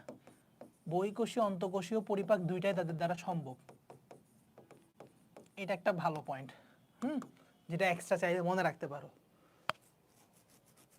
বাট তুমি যদি এগুলোও বলো, এনাফ ভাই, তুমি আর কত লিখবা আমার একটু বলো না। তুমি একটা সৃজনশীল আর কত চাই? তুমি উদাহরণ দিয়ে দিবা, বলার পরে উদাহরণ কি কি, উদাহরণগুলো একটু এখানে লিখে দিই। হাইড্রা, জেলিফিশ, এই দুটো হচ্ছে সবচেয়ে ক্লাসিক্যাল এক্সাম্পল নিডারিয়া পর্বের। এই ছাড়াও একটা ঘটনা আছে। ঘটনাটা কি? যে সমুদ্র, সাগর, এই রিলেটেড যে কোনো উদাহরণ তুমি মনে রাখবা আইদার এটা নিডারিয়া পর্বের অথবা এটা অ্যাকানোডার্মাটার। Very very careful. এখন অনেকে আমরা মনে করি কি সমুদ্র তারা বা সমুদ্র কিছু থাকলে বা তারা রিলেটেড কিছু থাকলেই মনে হয় ডিরেক্ট ঢুকাই দিব অ্যাকানোডার্মাটাতে। না, নিডারিয়াতেও কিছু কিছু নাম আছে যেগুলো সমুদ্র, সাগর এই রিলেটেড কিছু উদাহরণ। তো জাস্ট আমরা নিডারিয়াতে জিনিসটা কম, তাহলে নিডারিয়ার উদাহরণগুলো মনে রাখবো, অ্যাকানোডার্মাটার উদাহরণ মনে রাখবো না। অ্যাকানোডার্মাটাতে যা ইচ্ছা মারতে থাকবো আন্দাজি, সমুদ্র তারা, সমুদ্র শশা, সাগর আর্চিন, যা পারে মারতে থাকবো অ্যাকানোডার্মাটাতে। কারণ আমি জানি যে নিডারিয়ারগুলো মুখস্থ করে ফেলছি, এ বাদে যা পরে সব হচ্ছে সাগর তারা রিলেটেড, বিতল তারা, সাগর তারা, সমুদ্র তারা, এগুলো সব হবে কি অ্যাকানোডার্মাটা। ক্লিয়ার? তাহলে এখানে কারা কারা পড়ে? এখানে পড়ে হচ্ছে সমুদ্র। এখানে কি কি পড়ে একটু বলি। সমুদ্র, সমুদ্র বা সামুদ্রিক বল্লা। আচ্ছা একটু দাঁড়া, বই থেকে দেখে বলি। সামুদ্রিক বল্লা, তারপর হচ্ছে তোমার কি কি জানি আছে, দাঁড়াও একটা সেকেন্ড। কি রে, বক্স জেলিফিশ, সমুদ্র পালক, আচ্ছা সাগর কুসুম, সাগর পাখা, সমুদ্র বল্লা, সাগর পালক। আচ্ছা আগের পেজে যাই, আগের পেজে মনে উদাহরণ আছে। হ্যাঁ, সামুদ্রিক বল্লা সবচেয়ে বিষাক্ত জেলিফিশ। এটা একটু লিখে নিতে পারো, পৃথিবীর সবচেয়ে বিষাক্ত জেলিফিশ কোনটা? সামুদ্রিক বল্লা, ঠিক আছে? সামুদ্রিক কোরাল, তারপর সামুদ্রিক বল্লা, সামুদ্রিক পালক, সামুদ্রিক কোরাল, তারপর সাগর পাখা, সাগর পাখা,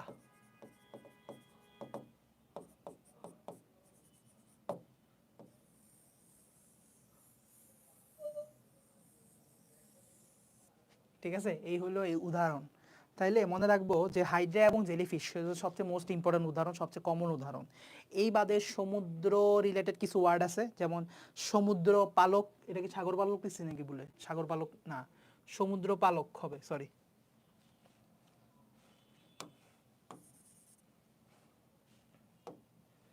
সমুদ্র পালক, সামুদ্রিক বল্লা, সামুদ্রিক বল্লা, সমুদ্র পালক, সামুদ্রিক কোরাল, সাগর পাখা, সাগর কুসুম, আরেকটা পাইছি সাগর কুসুম।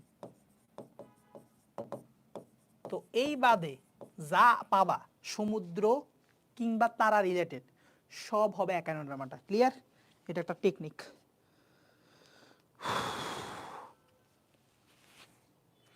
আরো কিছু বৈশিষ্ট্য এখানে বলছে, যেমন দেখো যে এদের জীবনচক্রে বহুরূপিতা দেখা যায়।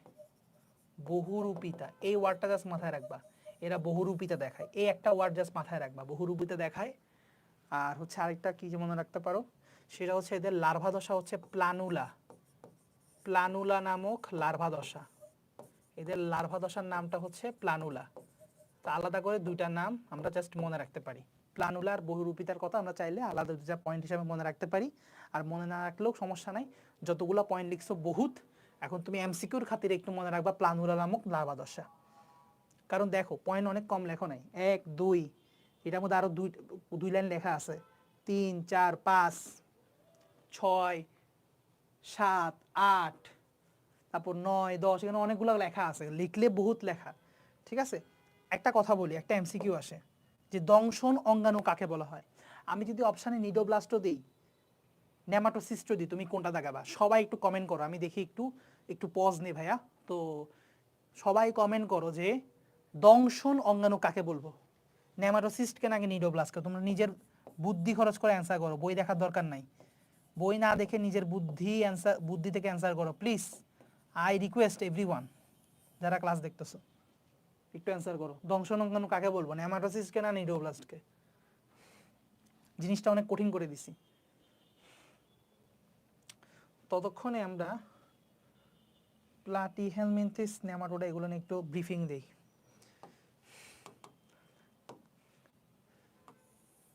আহা,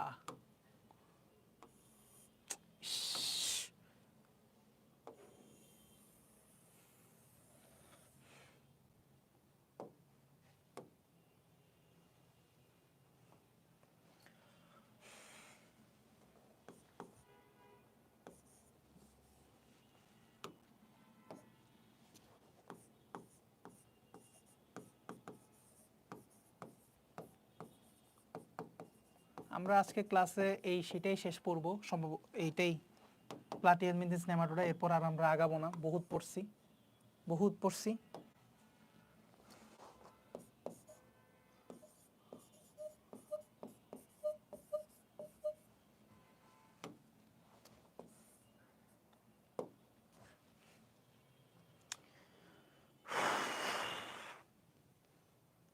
আচ্ছা, ব্রিফিং দিই।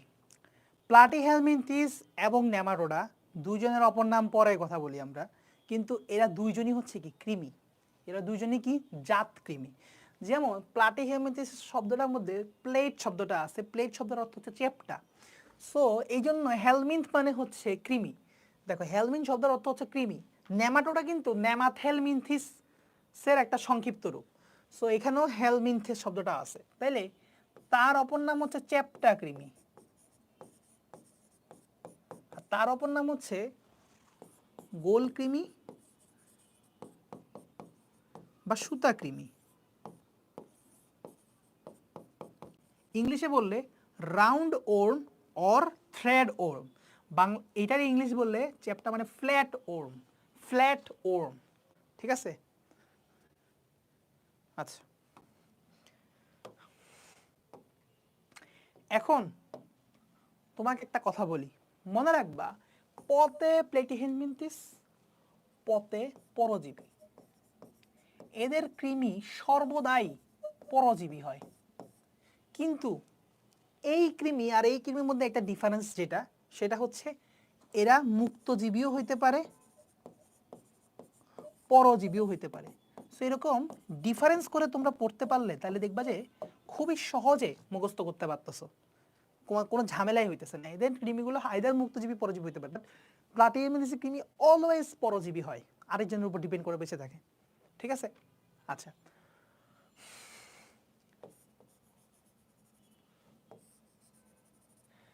আমরা সাধারণ বা কমন পয়েন্টগুলো আমরা জানি, কমন পয়েন্টগুলো নিয়ে আসলে এখন আর বদার করব না। 4টা পয়েন্ট তোমরা দেখে নিও, কি কি সংগঠন মাত্রা কি হবে, এটার সংগঠন মাত্রা কি হবে, তারপর এটার ভূণস্তর কি হবে, এটার ভূণস্তর কি হবে, প্রতিসাম্য কি হবে, সিলোম কি হবে, এগুলো তোমরা পারবা। কিন্তু আমরা আছে ইউনিক পয়েন্ট নিয়ে এখন আমরা একটু মাথা ঘামাবো।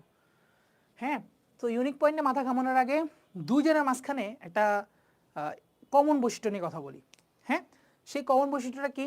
সেটা হচ্ছে এরা দুইজন হচ্ছে কি কৃমি। আর কৃমির মাত্রই একটা কথা সবসময় মনে রাখবা, সেটা হচ্ছে কোনো কৃমির রস নাই। ভাইয়া এটা কি বললেন? বুঝি নাই ভাইয়া, কি বললাম? কোনো কৃমির রস নাই মানে কি বুঝাইলাম?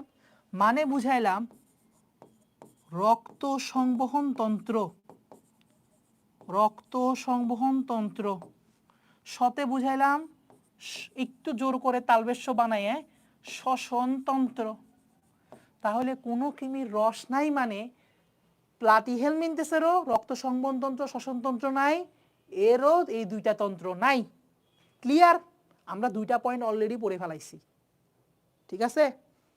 আচ্ছা, এখন আসি সিঙ্গেল সিঙ্গেল পয়েন্ট আরো কিছু কথা বলতে। আচ্ছা দেখি তোমরা আগের প্রশ্নের অ্যান্সার করছো কিনা। নেমাটোসিস্ট, ভেরি গুড, যে নেমাটোসিস্ট অ্যান্সার করছো। দেখো ভাইয়া, আমি আগে আসি একটু, যেটা বলতেছিলাম কেমন নেমাটোসিস্ট হবে, কেন নেমাটোসিস্টকে দংশন অঙ্গাণু বলবে। একটু চিন্তা করে দেখো, আমরা একটা কোষ নিউরোব্লাস্ট, কোষটাকে কি আমি অঙ্গাণু বলতে পারি? নাকি কোষের ভিতরে যেটা থাকে সেটাকে আমরা অঙ্গাণু বলি? গহ্বরটাকে অঙ্গাণু বলা যায়, তার মানে এইটাই হচ্ছে দংশন অঙ্গাণু। Clear? Normal common sense use করো। কোষটাকে তো আর অঙ্গাণু বলবো না, কোষের ভিতরে যেটা থাকবে কোষীয় অঙ্গাণু, তাই না?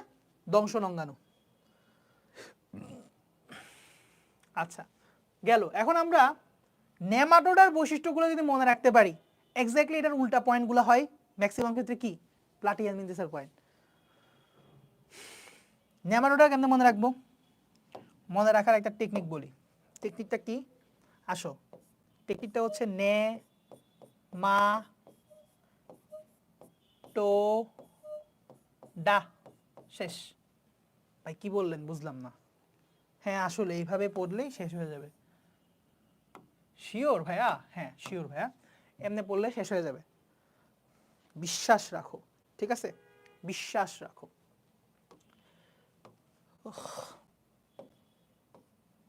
ভাইয়া প্রথম ন দিয়ে কি বুঝাইছেন? প্রথম ন দিয়ে বুঝাইছি হচ্ছে এদের দেহটা নলাকার, এদের দেহটা নলাকার। শুধুমাত্র নলাকার না, এদের সম্পর্কে একটা কমেন্ট করা হয়, সেটা এদেরকে বলা হয় এদের গঠনটা, এদের গঠনটা কি রকম? নলের ভিতর নল গঠন। কি বলে? নলের ভিতর নল গঠন। এদের গঠনটাকে কি বলে? নলের ভিতর নল গঠন। মানে কি? দেখো এদের মূল দেহটা নিজে হচ্ছে নলাকার, তার ভিতরে বলছে আরেক নল, তার ভিতরে আরেক নল, তাহলে হইল তো নলের ভিতর নল। তাহলে ভিতরে এই নল, হোয়াট ইজ দিস নল? এই নলটা হচ্ছে পরিপাক নালীর নল, এইটা নলটা হচ্ছে পরিপাক নালীর নল।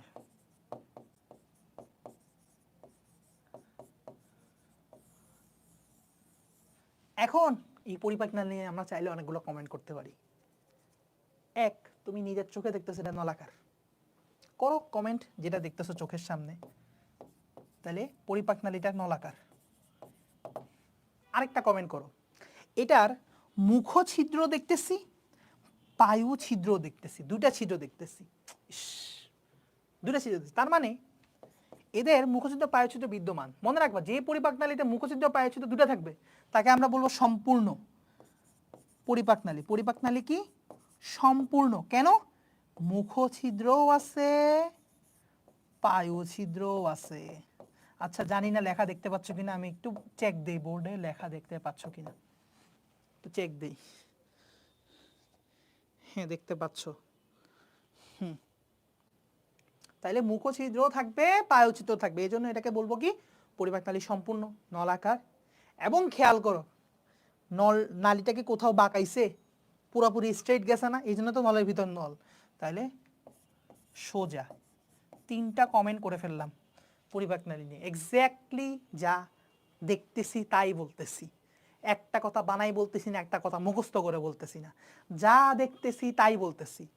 নলটা নলাকার, 2টা ছিদ্র আছে, মুখা আছে, মুখছিদ্র আছে, পায়োছিদ্র আছে, তাহলে সম্পূর্ণ সোজা। এক্স্যাক্টলি এটার অপোজিট পয়েন্টগুলো কোথায় আসবে এখানে, তাইলে এটার ক্ষেত্রে পরিপাকনালীর এক্স্যাক্টলি অপোজিট পয়েন্টগুলো।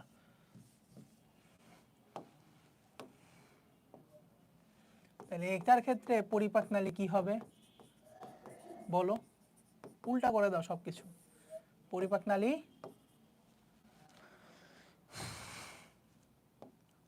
অসম্পূর্ণ। কেন অসম্পূর্ণ? কারণ ছিদ্র একটা থাকে, তো সে একটা ছিদ্রকে বলা হয় মুখছিদ্র, তাহলে এটার পায়োছিদ্র নাই, তাহলে বলতে হবে পায়োছিদ্রবিহীন। এদের ছিদ্র একটাই থাকে, সোজা কথা, পায়োছিদ্র বিহীন। ঠিক আছে, তারপরে এদের পরিপাকনালীটা কিরকম হয়, নলাকার হয় না, সোজা তো হয়ই না, পেঁচানো হয়। তারপরে নলাকারের বিপরীত কথা কি হইতে পারে, আর দরকার নাই, পেঁচানো অসম্পূর্ণ বললে এনাফ। আর কিছু বলার দরকার আছে মনে হয় না। আচ্ছা এখন প্লাটিহেলমিনথেসের একটা ইম্পর্টেন্ট বৈশিষ্ট্য আমি একটু এখনই লিখে ফেলবো, সেটা হচ্ছে শিখা কোষ। এটা আমি নাইলে ভুলে যাব পরে। শিখা কোষ এটা মানে 5 স্টার ইম্পর্টেন্ট, এটা 5 star important, 5 star 5 star 5 star. এই শিখা কোষটা 5 স্টার ইম্পর্টেন্ট, হ্যাঁ, কারণ এই শিখা কোষটাই হচ্ছে তাদের রেচনাঙ্গ, প্রধান রেচনাঙ্গ। তাদের প্রধান রেচনাঙ্গ হচ্ছে শিখা কোষ। ঠিক আছে, এদের প্রধান রেচনাঙ্গ হচ্ছে শিখা কোষ। আর এটার ক্ষেত্রে এরকম কোনো স্পেসিফিক রেচনাঙ্গ নাই, আছে বাট স্পেসিফিক কোনো রেচনাঙ্গের নাম উল্লেখ করা হয় না নেমাটোডার ক্ষেত্রে। তারপরে আসো পরিপাকনালী শেষ, ই দিয়ে ইলাস্টিন নির্মিত কিউটিকল আবৃত।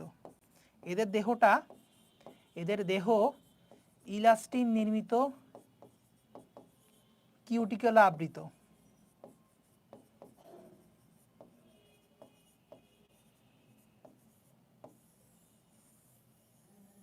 ঠিক আছে, ম দিয়ে কি বোঝাচ্ছে, ম দিয়ে বোঝাচ্ছে মুক্তজীবী।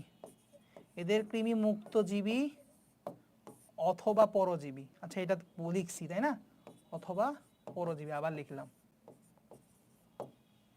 এ দিয়ে কি বোঝাচ্ছে, এদের কৃমি 1 মিটার পর্যন্ত লম্বা হইতে পারে, 1 মিটার পর্যন্ত লম্বা, বেশি লম্বা হয় না। এদের কৃমি মাত্র 1 মিটার পর্যন্ত লম্বা হয়। আর এই কৃমি মাশাআল্লাহ 30 মিটার পর্যন্ত লম্বা হইতে পারে। ঠিক আছে, এই কৃমি লম্বা হওয়ার এক্সটেনশনের অভাব নাই। ঠিক আছে, তারপরে এদের তো মুখছিদ্র আছে বলছি, পায়োছিদ্র নাই বলছি, তাহলে এদের মুখছিদ্রটা, মুখছিদ্র কখনোই কখনোই ওষ্ঠ বা লিপসে পরিণত হয় না, কিন্তু এদের ক্ষেত্রে মুখছিদ্রটা ওষ্ঠে পরিণত হয়।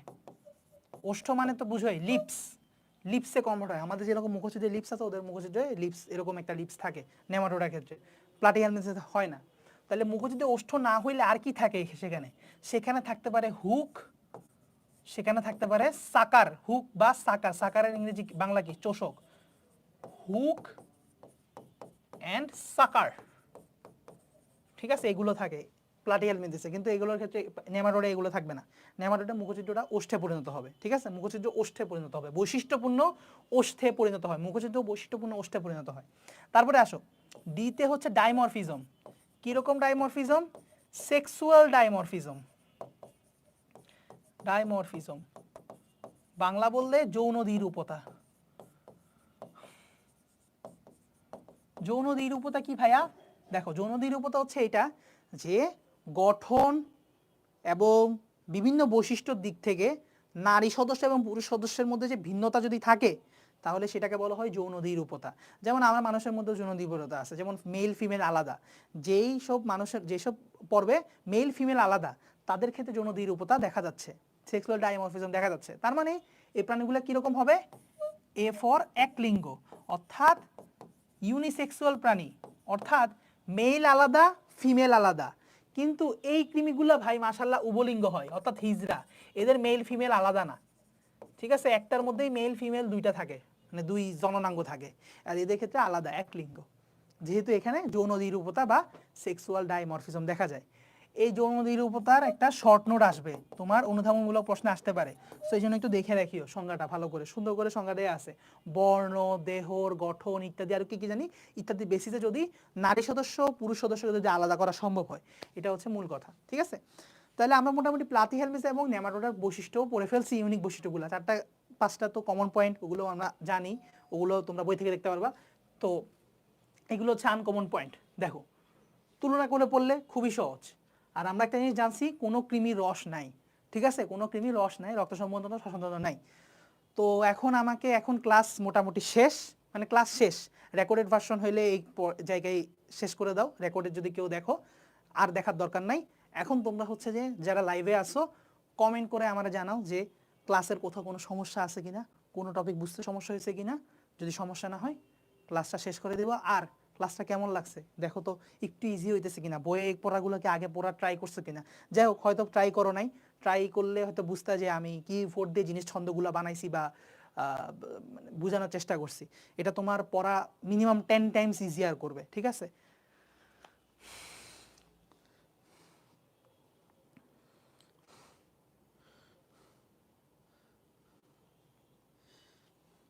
বড় চকচকা লাগছে, সুন্দর লাগছে, ভিডিও কোয়ালিটি অনেক ইমপ্রুভড।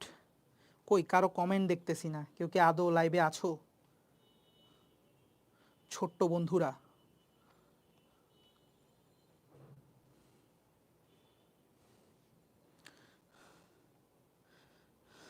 নাকি আমি কমেন্ট দেখতেছি না কোনো কারণে? ক্রস দিয়ে আবার ঢুকি।